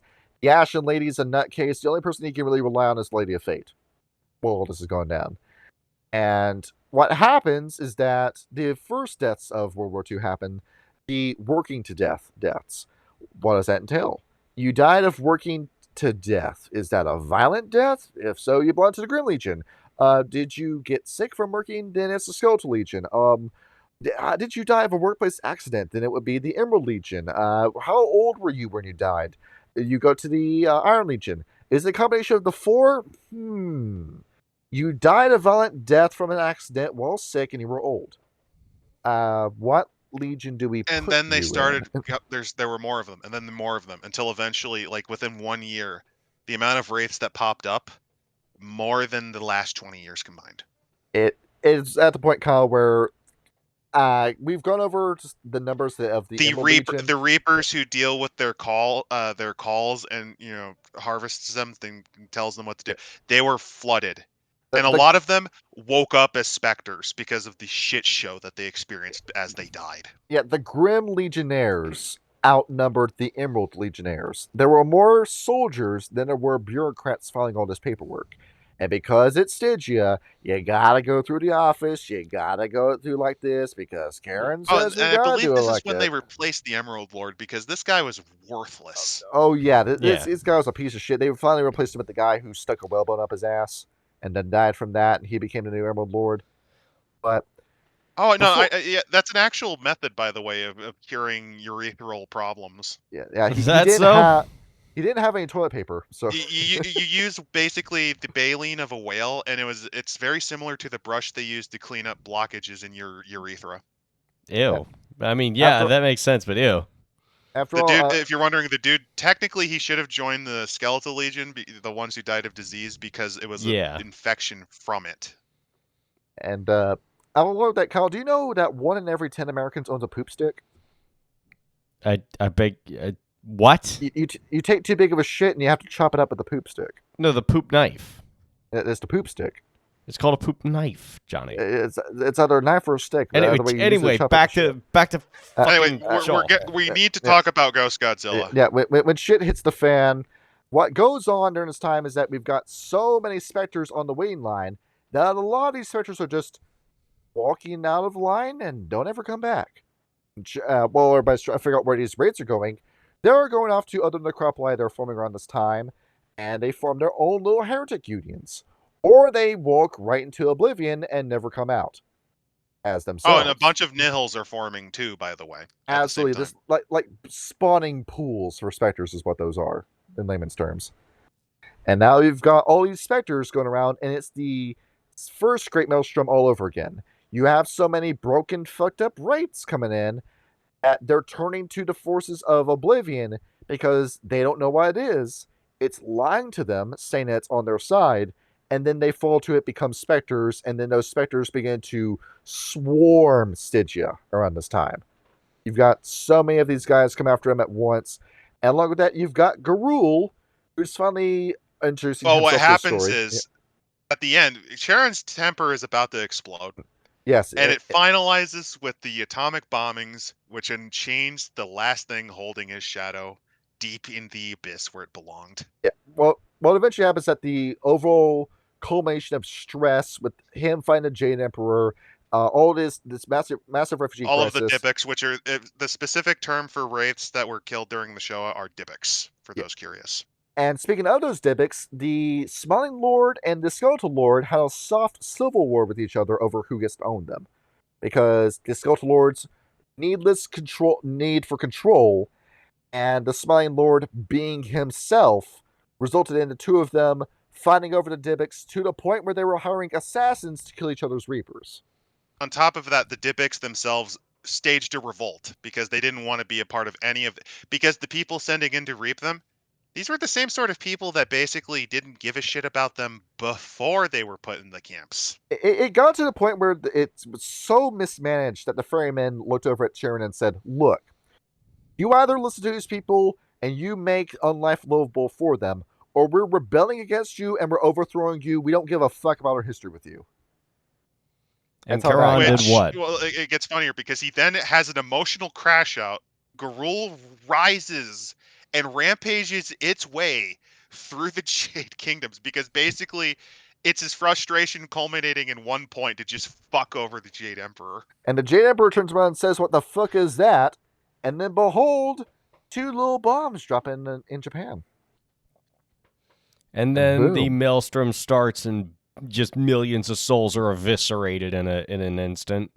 And it pisses off Karen to the point where his shadow breaks away from him and becomes his own entity. Fun. Also, this is one of the reasons he became inspired to reincarnate.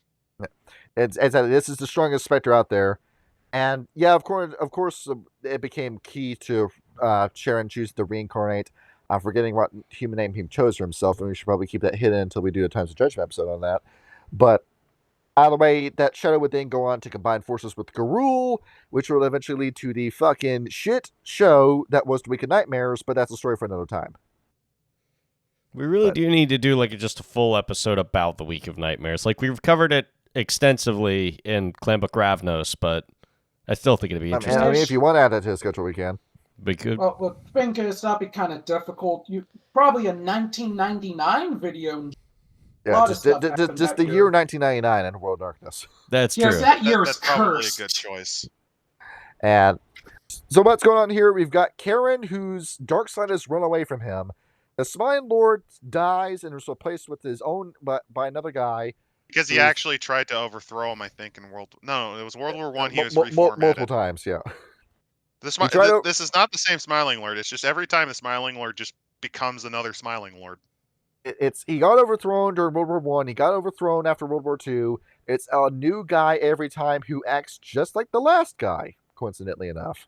In fairness, it's because Wraiths, you can kind of do the equivalent of a lobotomy. This is very common. And it led to Karen just slowly stewing and getting tunnel vision for the Kingdom of Jade. That what happened with the Void Engineers happened, the destruction of the First City, and then everything involving the Week of Nightmares. But back to this point of history, this game does not necessarily take place during World War II. It is right after World War II. So for those who did not become Wraiths during this time, the British Empire and America would team up to give these people their own land. Actually, no, they didn't do that. Just dropped it off in the Middle East and said, go fuck yourselves, go fend for yourselves, we don't want you. They did all right for themselves, managed to defend themselves, became the small country, and ever since then have been fighting tooth and nail for their own existence. Got given a whole bunch of money by the United States every year that they didn't go off and give to other people, and a whole bunch of other geopolitical issues that I would love to go into, but I'm going to lose the channel if I do that. Yes. Well, not only so- that, but like if you really want that, just listen to any content slop like BreadTube or the opposite of BreadTube. If you really want, like, because at this point, congratulations, it's another intifada. What the fuck do you expect? Yeah, go watch a Tim Pool video. Yeah, that Russian Simple, bot. Sure. either or, whatever political garbage you want, it's fine. You guys were doing so well, and now Nick Fuentes is popular again. Oh god. Oh, I 5 wouldn't be years, surprised Kyle, up if in it was a smoke. Fed op. 5 years of effort, Kyle, going up in smoke. I think it's this is my little tinfoil hat. I think it's legitimately a case of it's just our current president going, hey, get the guys that were really popular in 2017. I need them to bloat my ego again. That's all it is. This guy's Laura a fucking... Loomer, get it. So I want them Fraud. popular. Instead of another trillion to Israel, 100 million to their careers. We're gonna use the $3 USA billion, money. So never We- trillion. I thought we couldn't say that word, but Oh, I was saying well. another trillion to Israel. It's said anyway. Let's keep going. Yeah, fuck it. All right, You so said the word. Ah! we've got 4 sectors for you to play your Wraith game in. If you manage to make it last more than 1 session, call me, because I will not believe you. I think you're lying. I think it could survive 1 session, but you'd have to very heavily vet your players. Shall we tell the most fucked up story first? I suppose we shall. Start. All Let's right, start so- with the worst all right, first. what was this place called again? You said it during your video. I thought you were saying Baba Yaga at first. Babi Yar. And how do you spell that? Babiyar. It is a That- ravine outside of Kiev in Ukraine, where essentially the people of the city were rounded up and Einsatzgruppen. Yes. It was, what was the number? Like 30,000 people killed within 2 days? Yeah. And then more were killed there. A lot more were killed there.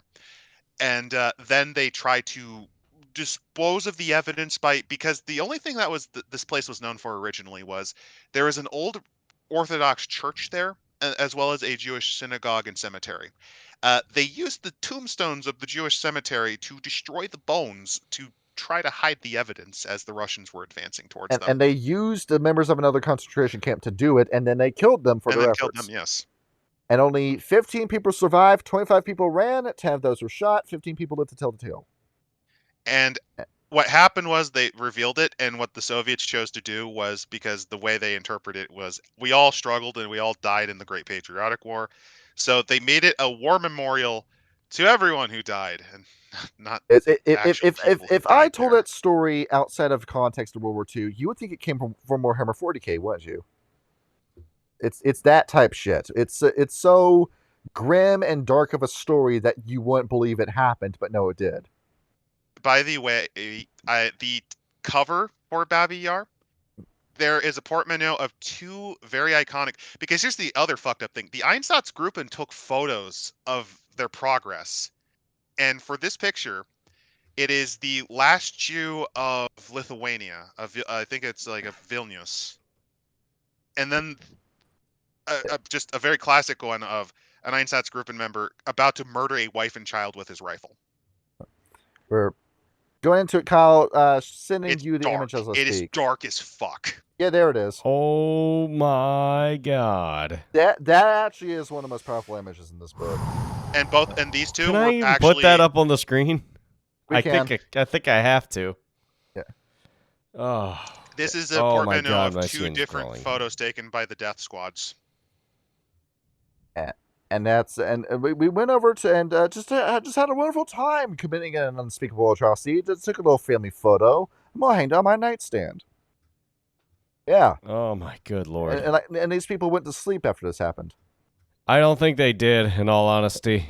I think they No, some of drank them did. themselves into a stupor, because that's the Some of only them way did. you can live with that. Because by Yeah. this point, they realized that the best members of the Einsatzgruppen were people like Derlewanger's brigade, where they just didn't care.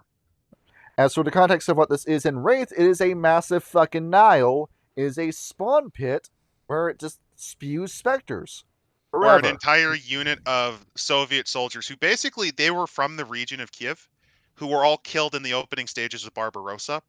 Their Wraiths, because they wanted to continue to fight, went back home to regroup, saw the Nihil, and basically formed a monastery to just fight the specters that come out of it. Mm-hmm. And that is one of the more baller groups that comes from this book. Where we get a fun little story in here about Dana Ryashev, where she was a Jewish woman who married a Russian doctor from Kiev and Oh, we're took a going. Ukrainian Okay. surname. What? Yeah, and then she witnessed what happened. She was barely able to escape the initial culling, the initial grabbing of everyone, because she was able to use a different license that was basically a Russian citizenship ID. She saw what happened though, and the soldier said, "You saw too much," and basically killed all of the witnesses. Because on the first day, people did see what happened, and all of them were rounded up. As many as they could find were rounded up and killed. Because they realized that maybe we shouldn't let people know that we're genociding. That might be a bad look for us. And so you spent an entire afternoon watching people get shot to death. Imagine how Because her fucked up parents you. were among them. She Yeah, saw her parents get shot. it fucks you up as a human. Imagine how much that's going to fuck you up in death. You And die. the entire reason she's stuck is she wants to find her parents' spirits just to apologize. For having bystander, like being a bystander and all that. I think that one's pretty good. Another really good one, because this is a reference to there was a lot of collaborator units, particularly in Ukraine, Belarus, and the Baltics. Mm-hmm. Nikolai Dimitrius, this one I really like because this is a cop that originally tried to do the best he could to the district he was a part of, because he basically patrolled the Jewish ghetto. Mm-hmm. But the police organization, well, the leadership and a lot of the people in it were anti-Semitic. He picked up their habits. He started to really just not care, treat them a bit like shit. When the SS came in, he kind of originally supported that idea. Then he saw the initial shots, essentially realized that, holy shit, and It's fled. He fled. like to spread the context for that. His nature and demeanor. His nature is child. His demeanor is fanatic. So he would probably go along with this. Where how common is racism and anti-Semitism amongst the autistic? Very. I So think he it was. goes one. It goes one way or the other, but yeah. This is my headcanon for Nikolai. I think he was autistic. Well, I if that was believe the it. case, his nature would have been autist. Yeah, well, that was in the thing back then. You just had to use the child demeanor. But That's what kind of happened fucked was up. he fled, and he was eventually dragged by a woman who found a small, several Jewish women, and basically demanded that he finish the job. He ran with them, let them flee, and then just turned the gun on himself because he just couldn't handle that he let all of that happen. he was perfectly okay with all these atrocities until he was asked to participate in them. And then Well, he he didn't know saw about the what exactly he atrocity. signed up He was for. okay with being anti-Semitic and awful to people just because of their beliefs until Mm-hmm. he was forced to try to kill them. You begin to realize just how bad this issue is. You want to live in a world where the people you didn't like were just pushed somewhere else and that you got to reap the benefits of their absence. And then you were given the benefits of their absence. And then you were asked to participate in what you wanted in making your quote unquote dream come true. And then you notice just what happened. Because after all, you do have a lot of people that will have arguments with you saying, do you support slavery? No. Okay, then why are you wearing those pair of shoes? Why are you using this computer? Why are you doing this and this? We begin to realize just how much of your stuff is made through unethical labor. Well, pretty much all of it. A lot of people that are told that will either ignore that or they do have to face the conclusion of this and say, you know what? It's here. I'm one guy. There's nothing I can really do about it. I wish it wasn't this way, but it's already happened by this point. There's nothing I can really do about that. It's the society that we live in. Yeah, this is one of those people that couldn't handle the society that he lived in, and then he realized what the society he was asking for actually was. That's the whole point behind this character. You got Chad Captain Renko, who is the leader of the Comrades. What was it called? They're just called the Comrades. Let me get a picture of this geezer. He's an older gentleman, but he's carrying a papa, so he means business. Yeah, I think those are smallpox scars, actually. Really? Jojo's a fashionista. He's got all the snazzy clothes. Oh yeah. Yeah. Yeah, Jojo, tell him about your sneaker collection. Sneaker collection. Yeah. Yes. Rate this man's drip, Jojo. What do you think? Hood fabulous out of 10.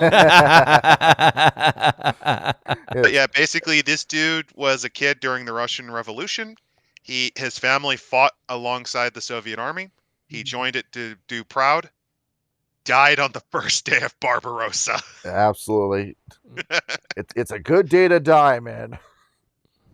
But what happened was he rallied to the remnants of his platoon because they died particularly horribly. And they just tried to regroup back at Kiev. And, well, first they saw what they were doing in the Skinlands and were horrified. Then they saw the Nihil rise up and the Wraith spoil out, trying to murder the souls there. So they stepped in and started blasting. He's like, it's not John Rambo. Who's John Rambo's commander? I remember his name. I should hang on. Yeah. Let's see. He's like that character. He's got an architect and director as his nature and demeanor. And what's his stats to, 3 charisma, 3 manipulation, 3 in intelligence, 3 wisdom, wits, 3 intimidation, 3 scan, 3 search. I'll take a look at this. 2 in bureaucracy, 3 in military science. He's not on the level of a Ventru, but he's probably the best there is at keeping this operation together. He also has some pretty powerful Arcanoi, particularly Castigate 5. However, his shadow is the perfectionist. Now, in my Wraith the Oblivion game that I run on Fridays, I gave one of my players that. And it's very fun to push them down that path. Because if you have, is the perfect way to fuck up a character who is ambitious by design. Because no matter what they do, no matter how well that plan went, it wasn't perfect. And that is a perfect way to drive up angst with a character that has that. And the reason Renko has Perfectionist as his shadow type, it's because he saw specifically the people like Nikolai supporting what happened. Mm-hmm. He saw his own people, his own city turn on itself and join in, this. And this is what fucks you up, or Jojo, when you think back in your life and say, if only I did this, if only I did that, if I was only in the right place at the right time. Right now, like I go through that on a near day-to-day basis. And that's how you get anxious, and that's what fucks you up, because when you keep focusing on the past like that, the present slips right through your fingers, and you can't focus on the future. And in this case, he wants to do what the Soviets did with what happened.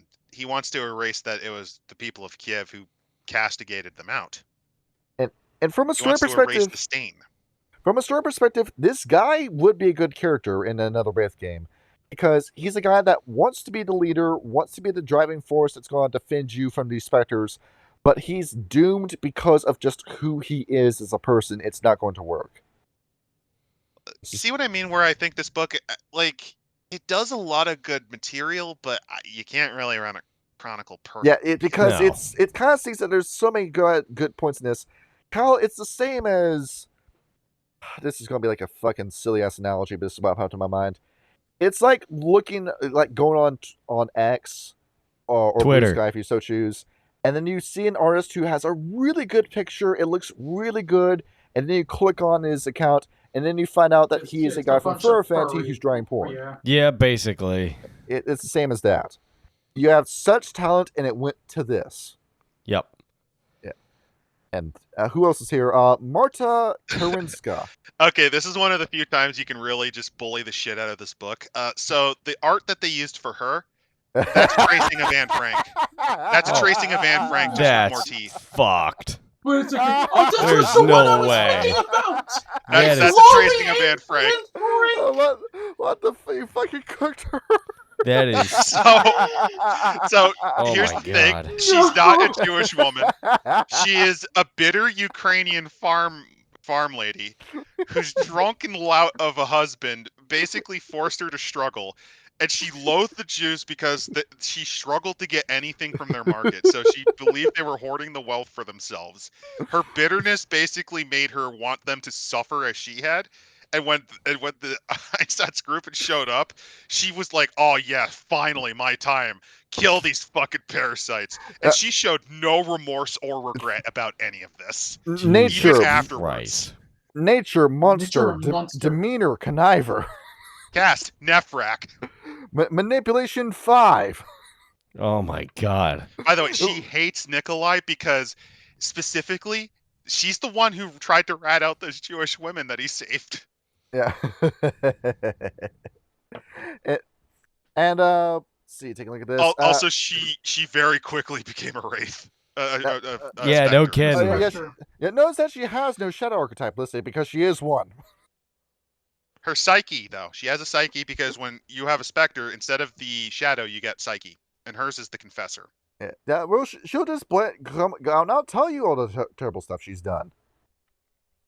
Amazing. Yeah, but the interesting thing is that the Psyche's passion is to help Marta realize that Jewish wraiths are not the real target of her hatred, and to reunite her with her son. But in all honesty, like, does somebody this monstrous deserve that kind of redemption? Again, By the way, No. phenomenal her goal is story to be told, but in this book, are you Charnal kidding me? Houses of Europe. Let's. One of her best goals, by the way, is specifically to make Nikolai just give up on redemption and just finish the job and go full spree shooter on his allies and the community. And with the one with a face like that, how could you say no to it? With manipulation 5, she's going to make it difficult.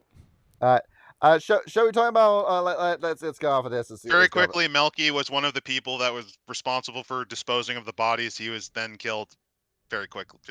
Good job. Here's your payment. This one's also really interesting. Sergei Pravdovich, which is the son of the truth. This guy actually was not there. Well, he was there as a very young boy, and he saw the aftermath of it, and essentially destroyed his life trying to reveal what happened, to the point where the Soviets put him in a gulag and he died. Classic Soviet L. He survived decades later. He was put in there by a Brezhnev, and he died. But he came back here because he is desperately trying to make it so that the truth of what actually happened, that it wasn't just a Soviet massacre, it was a Jewish massacre. Mm-hmm. Like, it was specifically targeting just based on religion. Like, that's his thing. Like, his thing is the truth. Like, he is... If you've ever seen Big O, this dude is fucking Schwarzwald, basically. Let's go to Warsaw. Let's bring up Warsaw. They use a real historical character in this one. So with the rules of Wraith the Oblivion, when a place dies, when a building dies, it ends up in the Shadowlands. Given all the shit that happened here in Warsaw, this place is here to stay in the Shadowlands. Yes. So what happened was, very, very quickly, the Warsaw Ghetto had most of its Jewish population condensed in 2% of the city. They were, to give it an idea, a 16.9 fluid ounce of Pepsi has almost as many, in fact, actually slightly more, than their work rations. Mm-hmm. Oh my god. One bottle. That's what you were given for all of your meals for one day. And it was starve them out. We're just going to let you just die of hunger, and we're in a case of like cannibalism here as well. And what ultimately happened was the disparate Jewish factions, because there were several rebellious groups. Like, you had the left-wing Workers' Army. Mm-hmm. It wasn't called that, but basically it's the ZOB and the ZNA. And then you had the right wing, which were former Jewish army veterans from the Polish Home Army. They were both cut and left to rot by the Poles. Mm-hmm. And with what little they had, they waged a 3-month-long war. Their war against the Nazis lasted longer than Poland did. And it required them shelling Warsaw until it was fucking dust with artillery. Mm-hmm. They basically That's why raised almost it to all the of ground. the ghetto is in the Shadowlands. Because they blew them up, and that's why they're here. And because of all the stuff that happened here and all the people who died here specifically, this place is now the center of Warsaw's necropolis. If you It's not just the center. It actually exceeds Warsaw's necropolis in size. Mm-hmm. Because you get into the world of alien geometries in Wraith the Oblivion, this is the super ghetto where you walk in through multiple doors into multiple walled cities are all stacked in on top of each other. It's like an MC Escher painting made up of one-story houses that are falling apart surrounded by walls. By the way, the walls are made out of those who try to fuck with the Warsaw Ghetto. Yes. They literally force you into the wall. They take the invading specters and then use the fun powers of I believe it is inhabit, to forge them into the mortar to fix the wall. There we go. But something Attack on Titan. Listen, I was gonna say, Also, I there thought are it was no children mostly in the for ghetto power because that they were all allows them turned to do into the brushmakers district factories. The factories must burn. Jojo, what's your idea? Jesus. I was saying, didn't care. I thought it was emoliating the power. Or Well, that well, allowed you to that helps. shape You spread them out like a sandwich spread with moliates, and then you freeze them. Yeah, this is what I was about to say earlier. During the occupation of the city by the Nazis, they actively tried to completely destroy Warsaw to destroy a Polish resistance. Thanks to that, a large amount of major cultural locations got completely destroyed. I forgot the name of the place. It was the home of the royal family of Poland. That and many other locations ended up getting completely obliterated. Presumably, the only places found left are now in the Shadowlands. Well, it was first the Warsaw Uprising among the ghetto, and then there was the actual Warsaw Uprising where the Poles joined in, and you get what you effing deserve. Let's see. On top of that, the Soviets also bombarded the city with artillery for months. Let's take a look at this. Yeah. How many of their buildings are actually older than 100 years old? A good amount of them needed to be reconstructed. Yeah. Take a look at this. Only 10% of Warsaw's buildings today are older than 100 years. Yeah. Most of these places are because the city got fucking leveled during during 1944. Oh yes, the fall of the Soviet Union led to the great Polish destruction of Warsaw. Which is why the Polish fucking hate the Russians and they will never get along. But the first character they reference is a real character, Mordecai Anielewicz, the little angel. He's a real guy. Thank you on the pronunciation of that name. I was having a heart attack looking at that. Oh, I fucked it up. Don't worry, Rapper will complain about it. Yes, definitely. I take a look at Polish last names. It's that meme of Steve Harvey looking at the Iceland volcanoes. Like, I can't even speak English. You think I pronounced the Polish name correct? No, I didn't. Yeah. Here's what he looks like, by the way.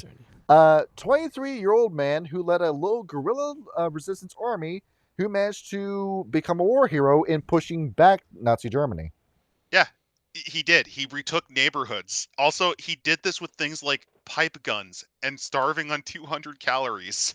These are the men that people with stolen valor like Hassan Piker think they are. Yes.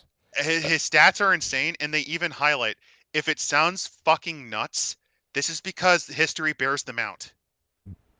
Fact is often stranger than fiction.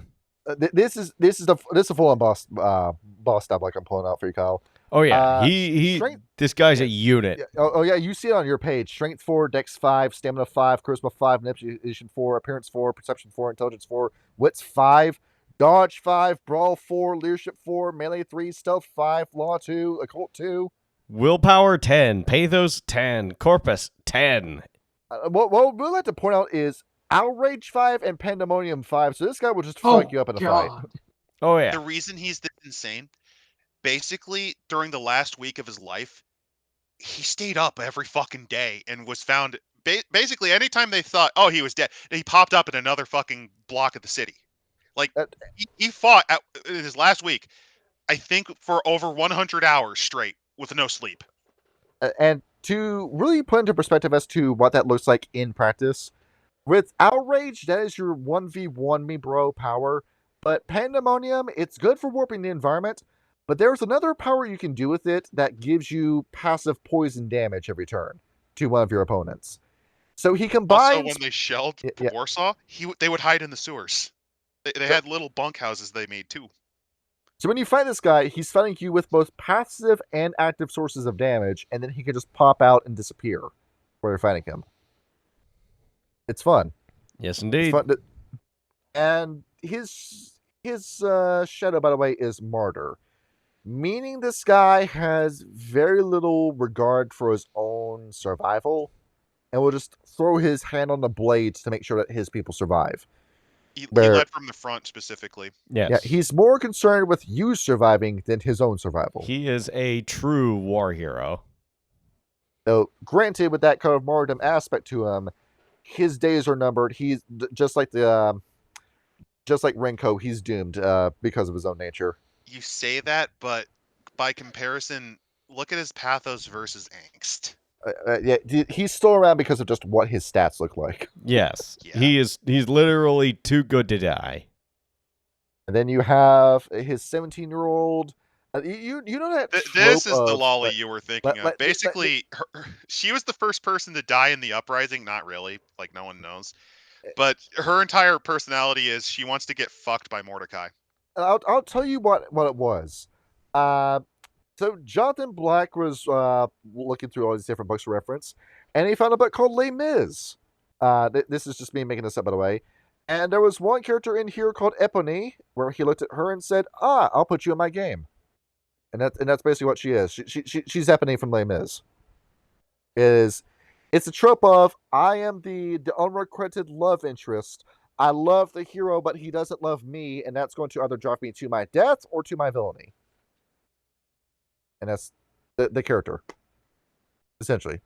Yeah, it's not And great. and her shadow, by the way, is constantly pushing her into this desire. So she's living a paradoxical nature. She knows that he is never going to see her the same way, but her shadow refuses to let her move on. This is the problem of being forever 17. Yeah, you're doomed. Even though character She's development, screwed. yeah, character development does happen with Wraith the Oblivion, but very much like Vampire the Masquerade, you are permanently at the age and mindset you were at the point of your death. You can change as a person only as in, this is something that you would have done back when you were 17, which is a completely different thing than you would have done if you were 27. That's what I mean by that. You can be in different circumstances, you can be in different scenarios, but fundamentally, you are the same person you always will be forever. It's sort of like the negative version of despite everything, it's still you. It is. It's a toxic, deconstructed version of it. Essentially, yeah, it's a difference between her passions versus her shadow passions. Look at this. Oh, Well, it's God, this guy's last name, I'm having a Oh yeah, Adam Sioniako. Thank you. Yeah. I'm pronouncing this wrong, but I'm gonna just do my shot. No, Zerniakov sounds right. So this guy is also a historical figure, and this book, both this book and what I said on Dice Scum for this guy is a bit wrong. Yes, he was part of the Judenrat, but the entire thing was he constantly tried to avoid sending anyone to die, to the point where he took his own life rather than be given an impossible scenario. Mm-hmm. He was an engineering teacher. He was one of the few Jewish members of the Sejm, or I don't know how to pronounce it, the Polish Senate, to be elected. This guy, he was a better person than what they put here, because at one point he actually risks his own wife's death just to try to save the children of Warsaw. Mm-hmm. And then this guy was given an impossible scenario, and this book and what I said in that video was a bit of a mischaracterization on this guy. And Jojo, how do we rate the beard? Tight beard. The beard. It's pretty magnificent, that's isn't it? Not even what he looks like, by the way. He was clean shaven and I think bald. So this is wrong. This is wrong. This is just an incorrect picture. He moliated the beard onto him. Possibly. I always wanted a beard in life, but I couldn't have it, so I'll have one in death instead. My stepdad's beard out of 10. But he doesn't have. Damn it, Jojo. he doesn't have Blade, though. He's got fatalism, keening, life weapon, puppetry. Interesting. What are you doing with that, Arkanoi? What's going on here? His shadow's the rationalist, by the way. So he tries to rationalize what he did because, let's be blunt, if you're the Judenrat's entire point of view is just you're a puppet of the Nazis to send your people to die. Basically, yes. Like, you're in an unwinnable scenario. What can you do against that? It's not a good thing when you have an answer for everything. Yeah, because the other thing is he really hates that Mordecai gave him any pity. He wanted to be treated like shit because this is a man who ended himself rather than send people to die. Yes. And he hates himself. He hates himself extensively, and if you read his diary, he's like, yeah, he was in a very dark place before he pulled the trigger. And he's in a dark place. He's got a good beard.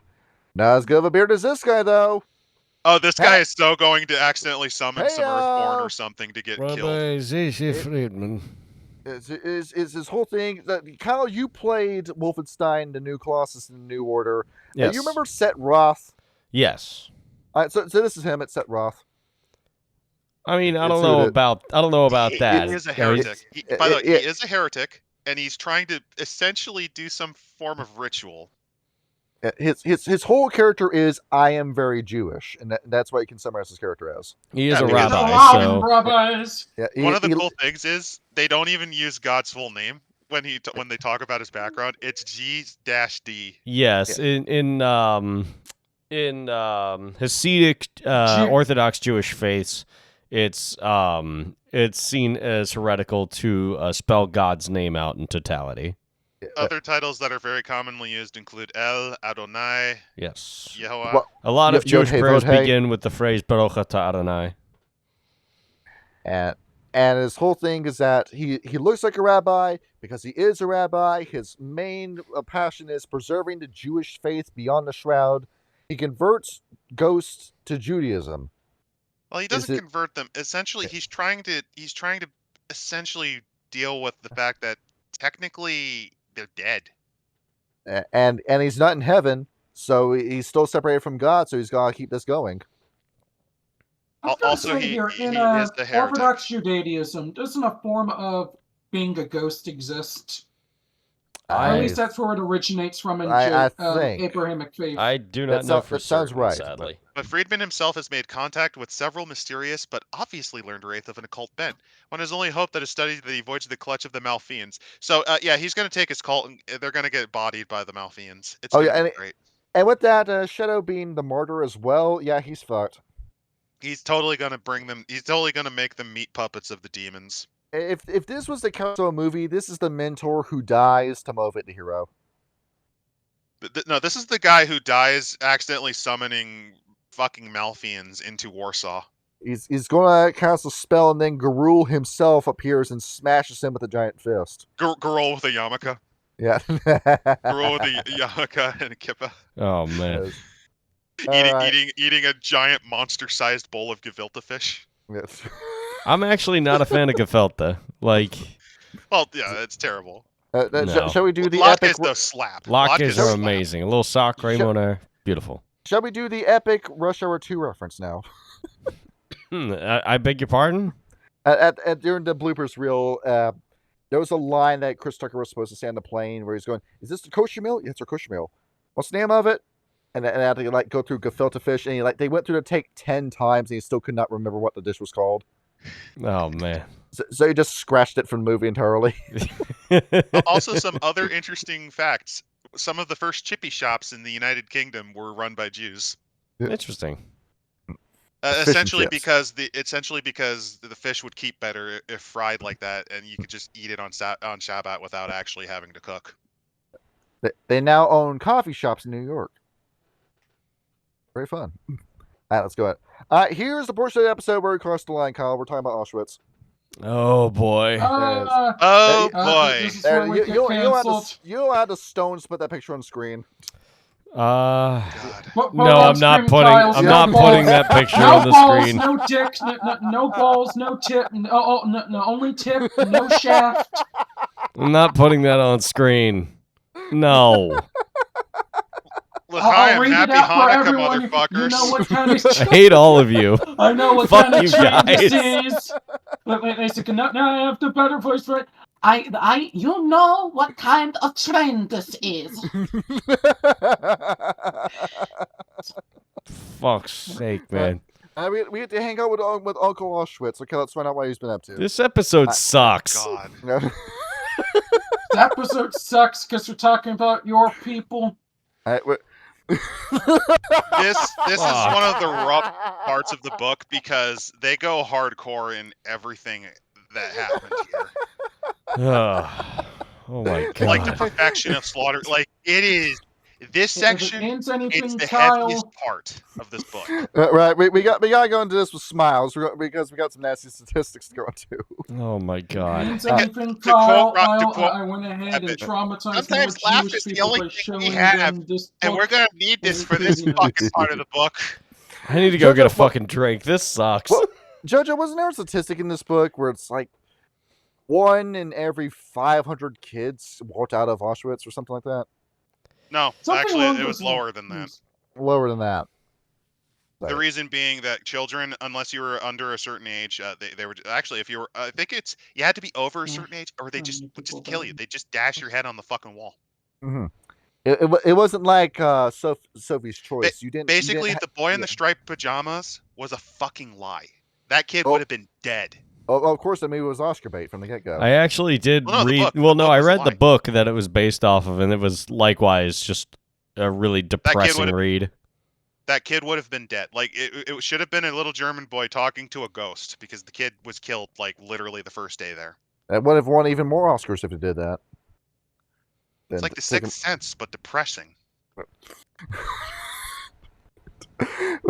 M. Night Shyamalan is just going to watch this video and he's going to make a lot of money on his next movie. Oh, the boy. game, I did some Oh, quick God, how'd maths, you and I feel? How'd you feel? realized I got like a million I or so rapes once from you this- learn from the about Holocaust the alone. once you learn about the M Night Shyamalan Auschwitz, exploitation movie, you'll never stop wanting to beat him to death with your bare hands. Yes. Jojo's I trying. have an entire page on color. Sorry. Jojo's trying to make a joke. Jojo, up your input volume on Discord next time you get the chance. No, All hang right, on. and We I- need a I'll- little bit of comedy. I for can our hear JoJo. section It's just on that, like, Auschwitz. no, My we're input is on like 98%. I have no idea. Make it how I 100. could- Make it 100. All right, 100 now. Let's All right, I just wanted to. All I was saying here is I did some quick math. Somehow we got 1,500,000 Wraiths thanks to the Holocaust alone. Yeah. That's my piece. And this Yeah. was the Death Factory that cranked out the most of them.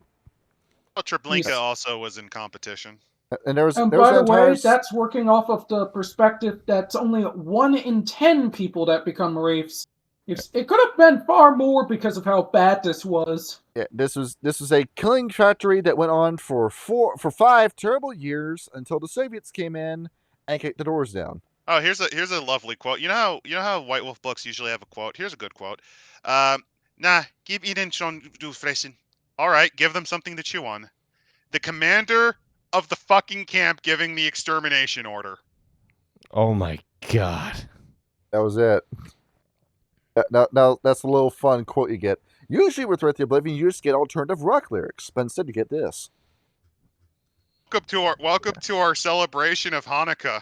Yeah. And so going into this, so Auschwitz is here in the Skinlands, in the Shelllands, of course. Yeah, Giant of course. monolith. It's never disappearing. It is a giant monolith of tar black barracks where there's multiple lanes that aren't even real streets; they're just narrow passageways. Where it's very much like a hive city from Warhammer 40k. Where By it's the way, just throughout the entire area, there's just huddled people called the Musulman, people who are mentally and emotionally destroyed. They are so broken. They're not even really wraiths anymore. They're just lumps of quivering flesh. And this place has its own soundtrack too, where you hear constant screaming, constant dog barkings, the sound of trains and trucks that don't ever show up. They're just here. The sounds of bullets off in the distance, the sound of wet sounds of blood splattering against the wall from somebody's head getting bashed in. Also, rot, burning pork, and other such lovely flavors. It just smells like that make me forever. think of the implications of something here. This is just another quick thing to note. Since the Holocaust also targeted many mentally disabled individuals, what exactly be the implications of, like, their Oh, they weren't thrown into the potentially camps. They were killed in thousands- the hospitals. Yeah. Yeah, that still leads to the They implications actually used the destruction of these people to design the death camps, to figure out how to kill them. Basically, the disabled were used as the speed run stratagem. Any percent complete in total, yeah. yeah, extermination speedrun. Also, if you were in school and you saw the video of Oprah Winfrey and Elie Wiesel going to the Auschwitz camp for the memorial, you know how they had the glass case with the hair and the shoes? That's an entire realm in the Shadowlands. You go into the hair realm. You just open a door and you fall into a giant mountain of hair, and just keep falling until you eventually hit the bottom, and you're amongst the hair of millions of dead people. And millions more as they continue to die in this area, and this room is still used. Oh, by the way, in the Shadowlands, their fog is a horrifying mixture of burning flesh bits. Sometimes it just spontaneously turns into Zyklon B gas, as it does. It doesn't kill you, but you can feel the effects. So this place is just a misery simulator, Yeah, no kidding. basically. Oh, and the best part is when you get to the gates, Arbeit macht frei. Work will make you free, and it has been reinforced with the faces of every Nazi that they could get their hands on to forge into the wall. The name of the game with this place, Revenge. This is a very angry place. It is a land that has been permanently scarred. It is filled with vengeful ghosts that would love to get their hands on you if you even resemble the people that killed them. By the way, this place filled with specters, and the Wraiths don't give a shit that they're specters. Yeah. Because after all, they're pissed as hell themselves. This whole area is a no-fly zone for the Silent Striders. Do not go in here. You will not get out. This is Brasilia's favelas. This is Rio de Janeiro's favela town, basically. Yes. It is. This is the final boss area. If you were to run a game here, this is where the finale would be, where there are hostile encounters everywhere in this area. Yeah, it's There's just a no rest for you. battleground. Oh, It and is- by the way, at random points, the barbed wire fences will just move around and sometimes just try to strangle you. So much so that it's called the Dark Kingdom of Wire. A little, same way like the Vatican City is its own country, this is its own little kingdom in the middle of Stygia. Because even the forces of Stygia don't want to fuck with this place. That's how you know it's bad. We're not going to lose any ferrymen trying to rein these guys in. It's Oh, just and not the worth wires, cost. they harvest it like crops to make things like clothing and utensils, whips, anything they need. They build it out of wires. They floss their teeth with it. That's terrifying, in all honesty. Oh, and random points, you'll just see one of the blockhouses fall into a nihil because nihils just kind of spontaneously open and close here.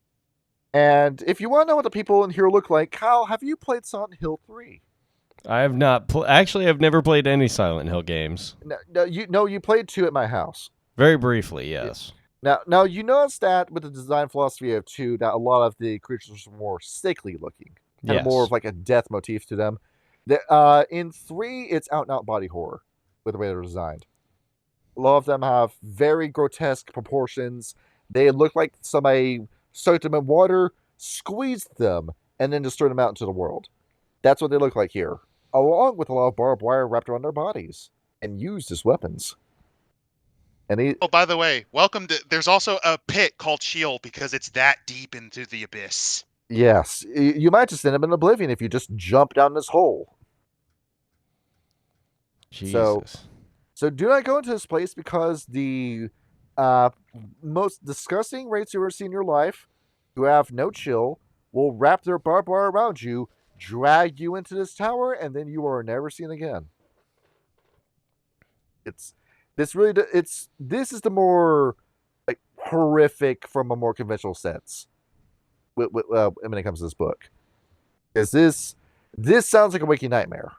It does. This is where you go after you take too many melatonin pills. Yep. This is where the Hat Man takes you. And of course, there's also a spawning room the here. average fence head's nightmares. There's a spawn chamber here for your specters. The gas chamber. Yeah. You go into this gigantic fog room of Zyklon B, where it's just there forever, and a specter will just pop up in it.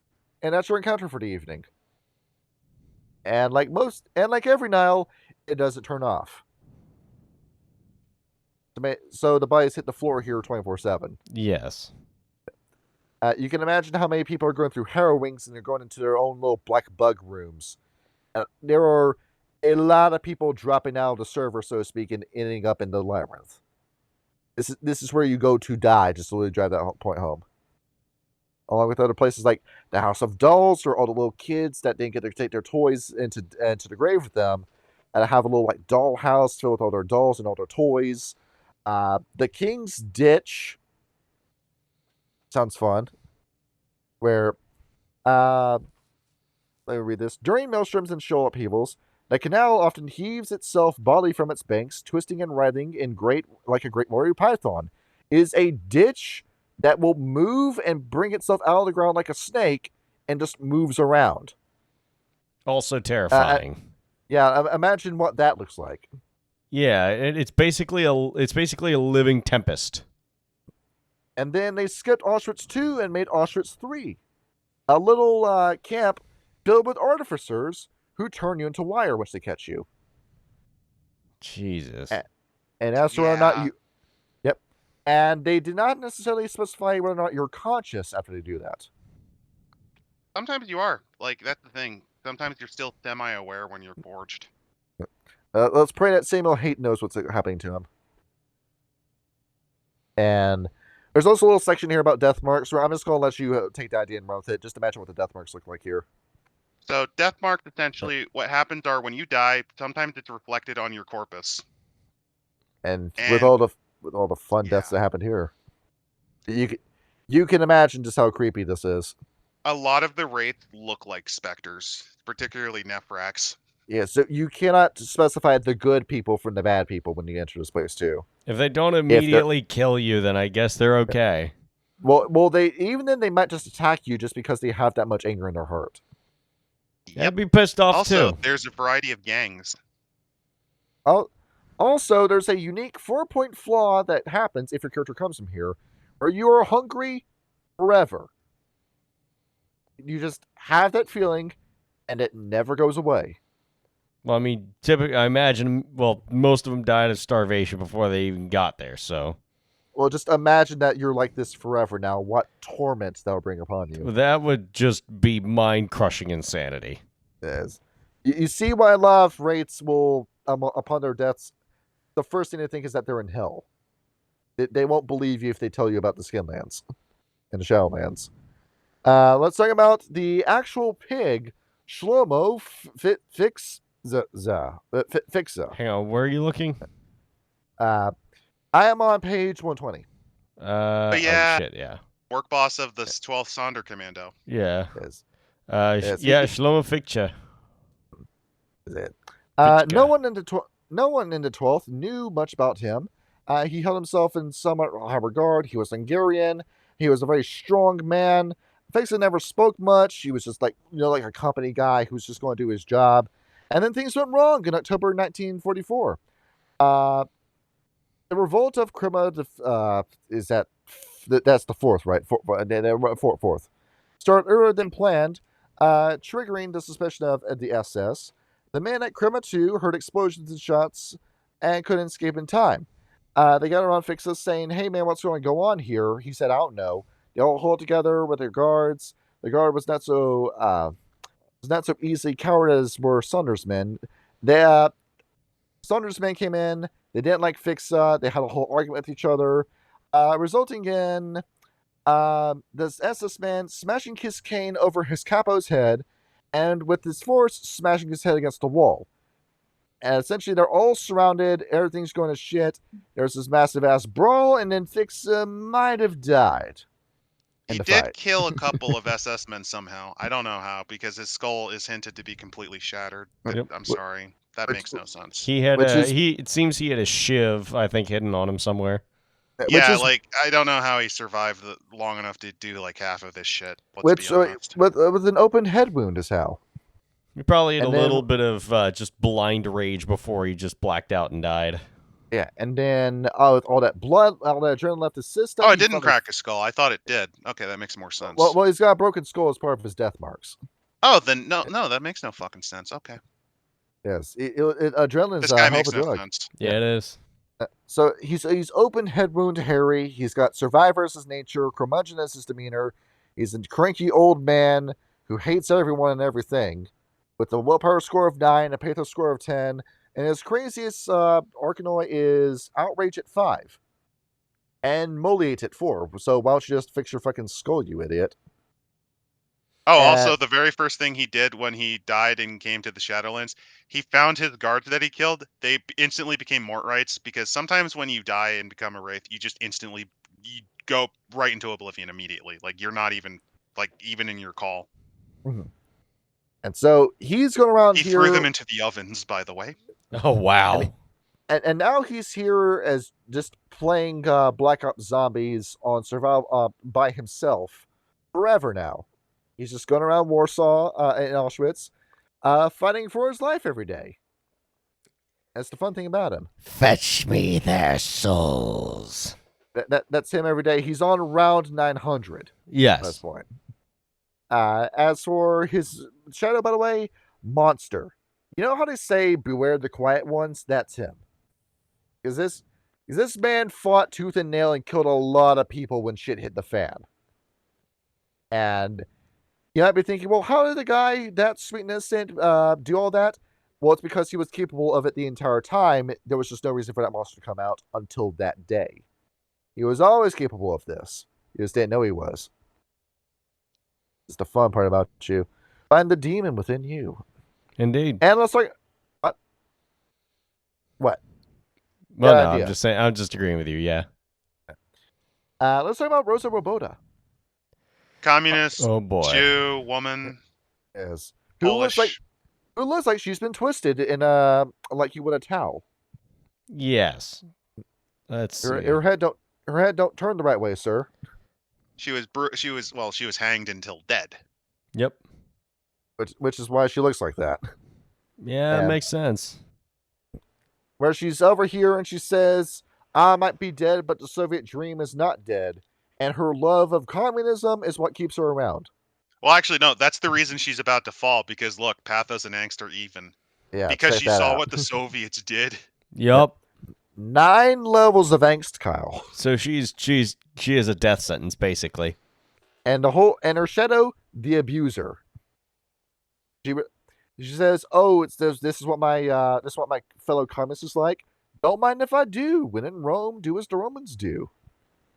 Don't mind Which if I leads do. to her wanting to sell them all out to the Spectres.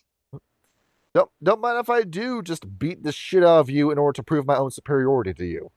Fuck you, bitch. I'm a communist. I can do whatever I want to you." That's the whole approach here. Basically. Next up Typical for anti-fem the member. And now Let's we see. have another Spectre.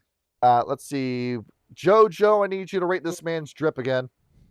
All right. All right, let's pull this man up. Why are Where we is playing? Why are we playing Drip or Drown with Wraiths? Check that out. Check Because that I'm shit black. out. Because he's black. He's I got rank that- this one gangster star out of 10. this man, Gangsta. it's got that barbed wire top hat and the barbed wire leather jacket. This man is on fleek. He's on point. He is. Let's find out just how evil he is. Joachim This for Steuben. some reason. Well, so- for some reason, this reminds me of like Christians wearing a cross to represent Christ. Why are you wearing barbed wire to represent you fucking died in the Holocaust, bro? His whole thing is that this was a Kavorka man during his life. All these women loved him, and he was ugly. He didn't know. He didn't know why everybody wanted this old man. He's appearance 5, so apparently there was something desirable about him. And what he got involved in during his life, it was blackmail. It was all this other like slander, libel shit that he got involved in. And let's see, going through his story. Hakim was happy to provide the Weimar Republic with all this different blackmail throughout his life. This guy was basically a professional snitch throughout his entire life. And Yeah. he was part of the prison system. I don't know how he got to Auschwitz. I don't know if he... Oh, it's because he was part of Action T4. Yes. Yeah, to do it. This man sold people out for a handful of cigarettes, is how petty he was. And then when he was dying of syphilis, they just decided to... Yeah. So, just put this man out of his misery before he goes fucking crazy. His nature is pusher, his demeanor is pusher. I wonder what he's about. Huh. He's just an asshole. He's Also, an he awful moliated guy. himself specifically to look like that. That explains the 5 points of drip. And then, take a look at these Organoid 2. Does he? Yeah, he's got Moliate. Hive Mind 1. Larceny 3. Count to explain Wait a larceny to second. you? Wait a second. He's a specter if he has hive mind. He does. Oh, yeah. Yeah, He he's is a a Yeah, specter. he's doppelganger. And to explain to you what larceny does, Jojo, he heals himself when he's around Oblivion. Oh, wow. Yeah, he's one of So those he's a boss pain fights in that the ass boss fight. yeah, he's one of those boss fights that won't stop healing himself. Reminder, there's a lot of nihils there too, so yeah, it's pretty easy. His His entire thing is he doesn't give a shit. He basically he is a specter, but by specter standards, he's pretty benign. He doesn't really care. He just wants to sell shit. his passions: acquire things, acquire people, degrade people, satisfy sexual cravings. Oh yeah, the other thing is Ow. he basically wants to turn them into his little fuck it. He wants to turn them into their little Discord kittens. Oh, and by the way, Ew. if you want to kill this guy, he has Usury 5, aka the power that says, I am rubber, you are glue, what bounces off me will stick to you. Any damage that you deal to him, he'll deal right back to you in full. Oh, fuck that. So you see why he's still around. This guy is... So he heals himself constantly and then deflects all damage, basically. Yeah, the worst kind of boss fight. Yeah, fuck this guy. Let's see here. Should we talk about Melina? Should we... Do we have Yeah, we to? could. Do we I have don't time think for we a Kirby? have to. Nah, let's not go into it. She's not that interesting. Fine. Let's And then go. finally, Theresienstadt, which is the Nazis' attempt to essentially do springtime for Hitler. Yeah, this was a fake camp that they took the American Red Cross to. And American Red Cross said, well, we got Jim Crow laws in America. You got something like that for the Jews over here? You're just like us. Oh, we'll leave you be. Yeah, it's Well, absolutely Well, the thing was, disgusting. it was mostly an old person's ghetto. Yeah. And what would happen is, to fool people, they would bus in youth and older, youth and mature people to make it look like a real town, but it wasn't. And then they said, all right, cameras over. Take your cameras away. Take the set down. We're back to killing these people again. Oh, by the way, in Theresienstadt, they had their own version of Monopoly. They created their own version where instead of go to jail, I think it was like go to Treblinka or something. Yeah, it was You like just die. deportation. Yeah, and you just die.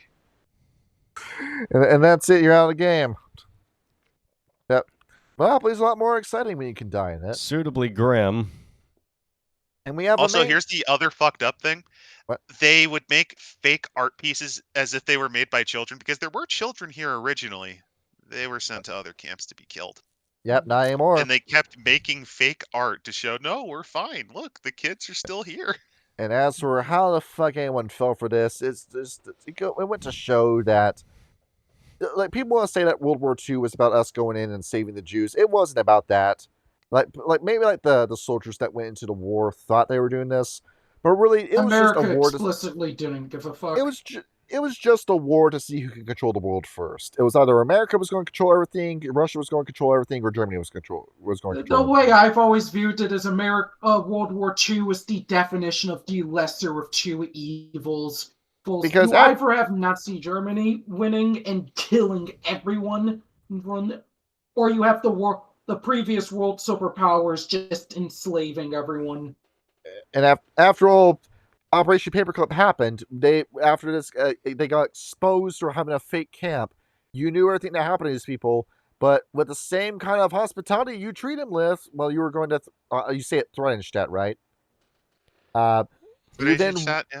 You didn't welcome these people right into your country because they knew how to build rockets. They knew how to control people. Yep. They knew how to build. Hitler, by his own admission, based a large amount of his philosophy and ideology off of American Manifest Destiny, and after all, we copied a shitload of stuff from natives. Nazi Germany too, like the Autobahn, the Olympic symbol, the way we make cars, the way we did our roads. A lot of our stuff is stolen from Nazi Germany.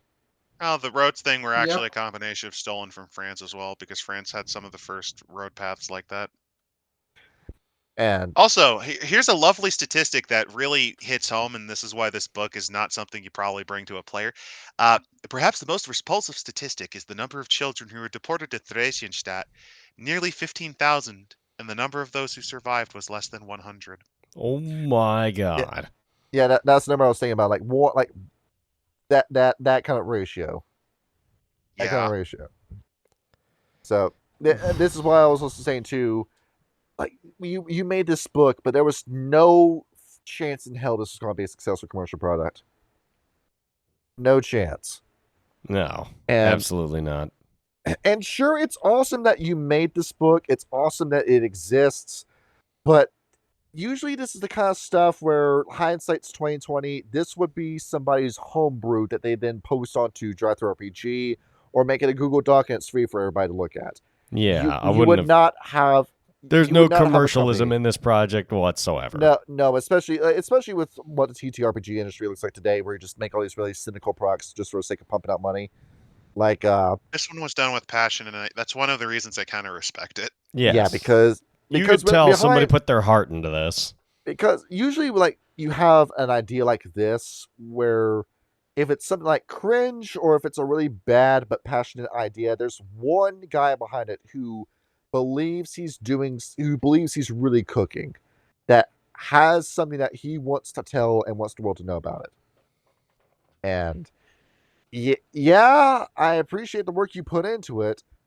I'm still looking at you like you have your head on backwards, like you knew this wasn't going to sell, right? You knew that, right? I guess so. I think they admitted that yeah, if I remember, I think in the introduction they admit that they didn't expect this to do well anyway. No, and we went around and we said all the money of printing everything for it, and you went hard on it anyway. Because after all, the pictures in this book, we talked about just how powerful these pictures are. This section of the book I almost cried looking at some of it. We have a main character for this section of the book, Butterfly. She was one of the main artists who beautified the ghetto. She also really liked to teach the children, so you could kind of see why she stayed, because, yes, well, After all, the pain of the loss is what keeps her here.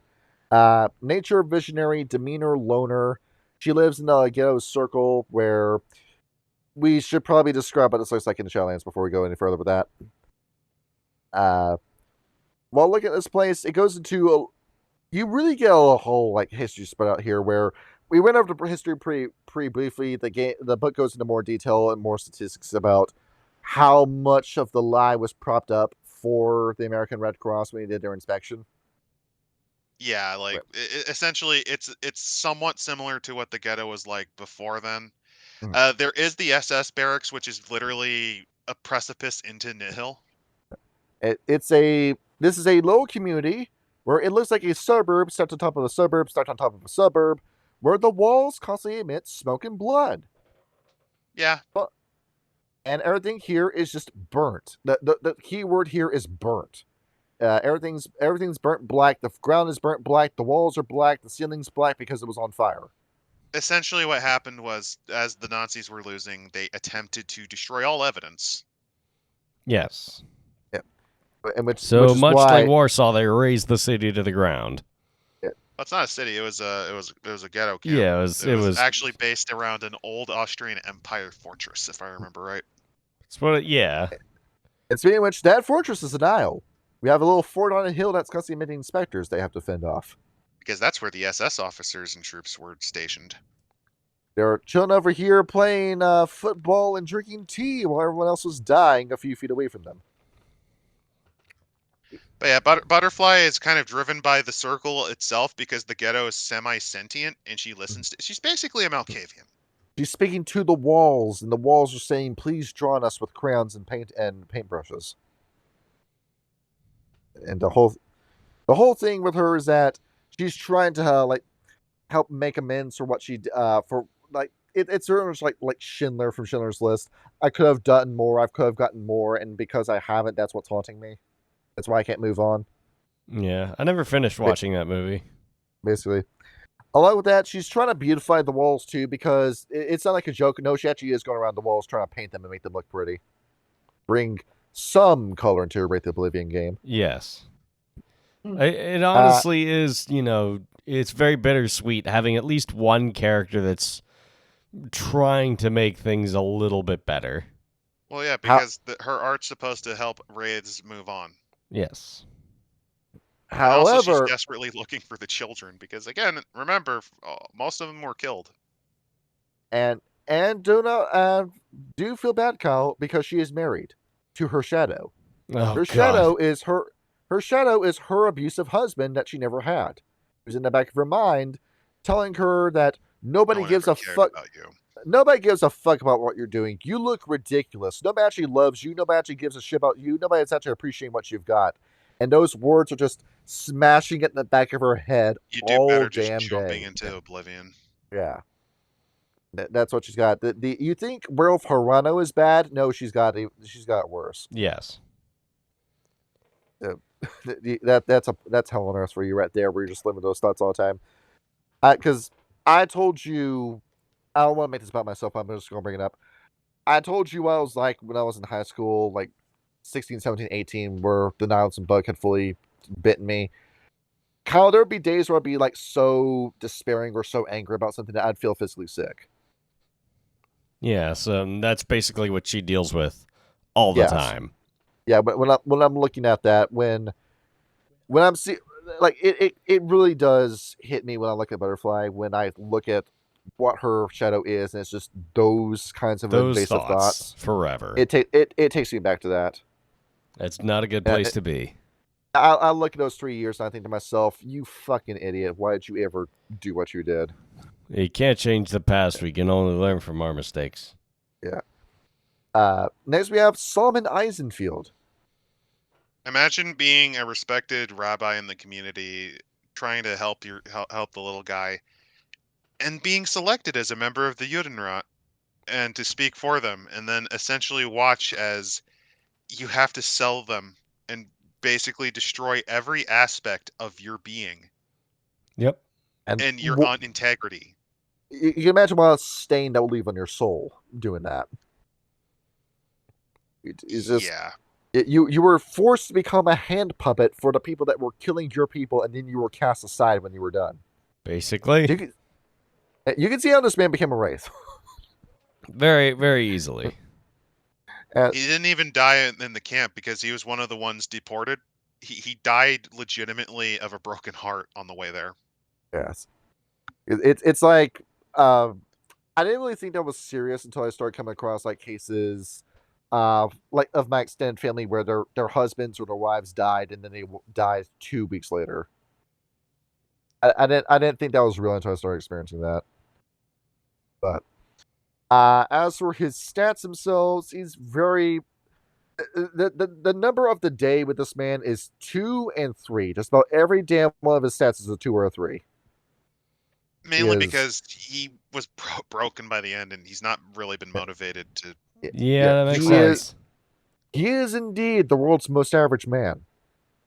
He has the stats to show it, and he's trying his best to protect the ghetto circle, to save these people from the specters. He's trying to do his best. It's not really going on that well because he's got horrible Arcanoi, 1 point of Argos, 1 point of Fatalism, 3 points of Castigate. I mean, he's a good therapist, but not much of a fighter, methinks.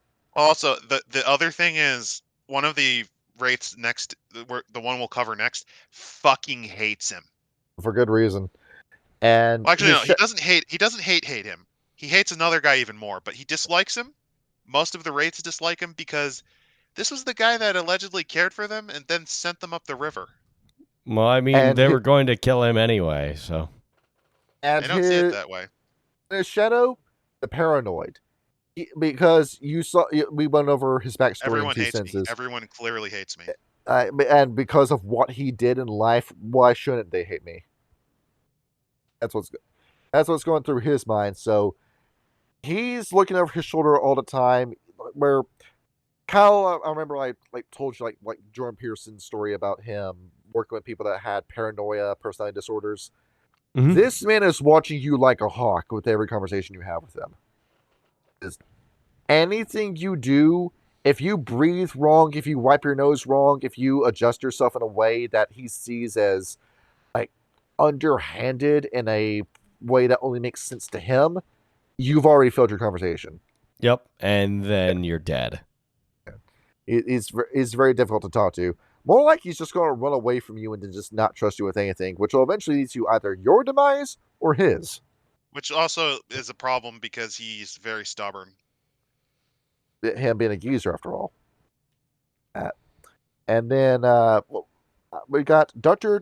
Richard Holvenbach. Yes, So Holdenbach. this guy was the camp doctor, and unlike many camp doctors in the ghettos, this guy actually despised the situation that his patients were in. It was like he's saying, "You're calling this real mess, and what the fuck is this? You got me working with what might as well be a pizza cutter and pliers." No, it's not because of the lack of equipment. Basically, he thought, "Oh, I'm a camp doctor at this model ghetto. This should be fine, right?" He saw the conditions they were in, so the internment camps in the West Coast handling the Japanese Americans, awful. Mm-hmm. Mm-hmm. The ones in Theresienstadt made that shit look like a fucking 5-star hotel. Yeah. Jesus. He saw this and just had nothing but contempt for the Nazi party afterwards. And the only reason he stayed was because he actually gave a shit for his patients. And this allowed them to maybe live a little longer. This man cared so much that he willingly risked and eventually lost his life when a cholera outbreak ripped through the camp. After all, he's got a reason to complain, because this is a society that's trying to tell him that this is the shining city on the hill, that the Third Reich literally means the third millennia kingdom. This is the city that will last 1,000 years, and this is what this living conditions look like. On top of this, he actually tried to whistleblow. He begged the Red Cross to pay closer attention to the ghetto, and they shoved him off. So there's another guy that, this is the guy next, actually, that he hates so fucking much that he kind of wishes he would just embrace Oblivion and go away forever. Also, Adam, before we do that, there's a plot point that they never go into with our doctor. How does he have flux and pneumonosis? That's the question, isn't it? Oh yeah, he does have those two. The two Arcanoi that you're never supposed to have. If he had intimation, there would be something really wrong going on here. How did he pick those up? That is a who taught him question. this? And along with that too, his shadow is the workaholic. This man is still being a doctor in death, even though you can't really do much with those Arcanoi unless you had usury. But he's still working on it. You can really only be a psychiatrist or castigate, so that's something. In this case, he is being worn down because he was already being worn down in life. In death, he's still worn down. This part of him kind of just wants him to just self-sabotage and dance as the world burns, because, what's the point? And he's in one of those cages, those metaphorical cages, where the cage is open. You can leave at any time you want, but you continue to sit in the cage. Because with pneumonosis, the reason why that's banned in Stygia is because that is the key critical Arcanoi to moving on as a Wraith. As the thing you need. And he has it. He can liberate himself and everyone else in this ghetto circle, but he chooses to stay in his own misery. Because everyone else is more important than him in this regard. Yep. Yes. The same issue that Mordecai is going through. We have Jean-Claude Leclerc. This guy, he was, I believe, Swiss. He was a member of the Red Cross. He completely fell for the ghetto. Yes, he did. And then what happened was he heard the news. He saw the photos of the people liberated from the camp. He drank himself to death a year later. A broken, I honestly would too. I've been scammed and I'm going to kill myself. Well, not just that. It's like you had every opportunity to look past the lies, and you missed it. And because of it, here's the best part. Yeah, he realized during this year of drinking himself to death. I saw it. I saw all of this. I refused to believe. I couldn't believe that. I couldn't believe that any nation in Europe could be this cruel. He couldn't believe it. He tried to deny it. When he was forced to experience it, he couldn't take it. He just drank himself to death. And By the way, Olvenbach fucking hates this man to the point where if he shows up to a circle, you can't get anything done because you can just feel the angst bounce off of Olvenbach. Like it is a wall of force. Oldenbach would just strangle him to death. It poisons you, and you have to leave the area because it's so strong. And by the way, Leclerc's doesn't change. He's still the same dupe he was in life because his shadow is the rationalist. He's still making these fucking mistakes. He's desperately begging for forgiveness, especially from Olvenbach. Well, and Oldenbach's like, just die. No, just go throw yourself into the Soul Forge. He's not going to get that forgiveness because he's still the same sheep he was when he was a person. He's not going to change, and he's never going to change because he's just the kind of person where you're over the hill, you're over the bell curve, you're just going to be the same guy for the rest of your life. He also occasionally goes into the fort, the SS fort, to just kind of listen to the screams. Like he'll just stand over the hill. He essentially ideates every now and again, like for days, just standing there, contemplating leaping into the abyss. And he's going to rapidly rank up angst. He's going to become a Wraith, a Spectre. It's bound to happen. Absolutely. This guy is going to become a Spectre. Why? Because this guy is the one who was part of the beautification project. He was one of the beautification. He was a Czech prisoner. Is Aaron Dalsik? Yep. Who looks he was a Czech laborer who was hired to beautify the area, and then he was forced to tear it all down. Exactly. Here he is. Here's how he learned flux. Because this guy has it. 4 points of flux. Oh my god. So that's the same kind of power as Shigaraki from My Hero Academia. If he touches you, it can kill you. Ooh. Okay. Well, given that his whole role and like the guilt that bounds him to the Shelllands is tearing something down, having the power that's made for that makes a lot of sense. Yeah, it does. Especially since his shadow passion is to undo all of the labors because they were a mistake. He's got an appetite for destruction that followed him into death. So yeah, you can see why he's on a fast track to become a Spectre. Yes, very much so. Is that angst is rapidly catching up with that pathos score.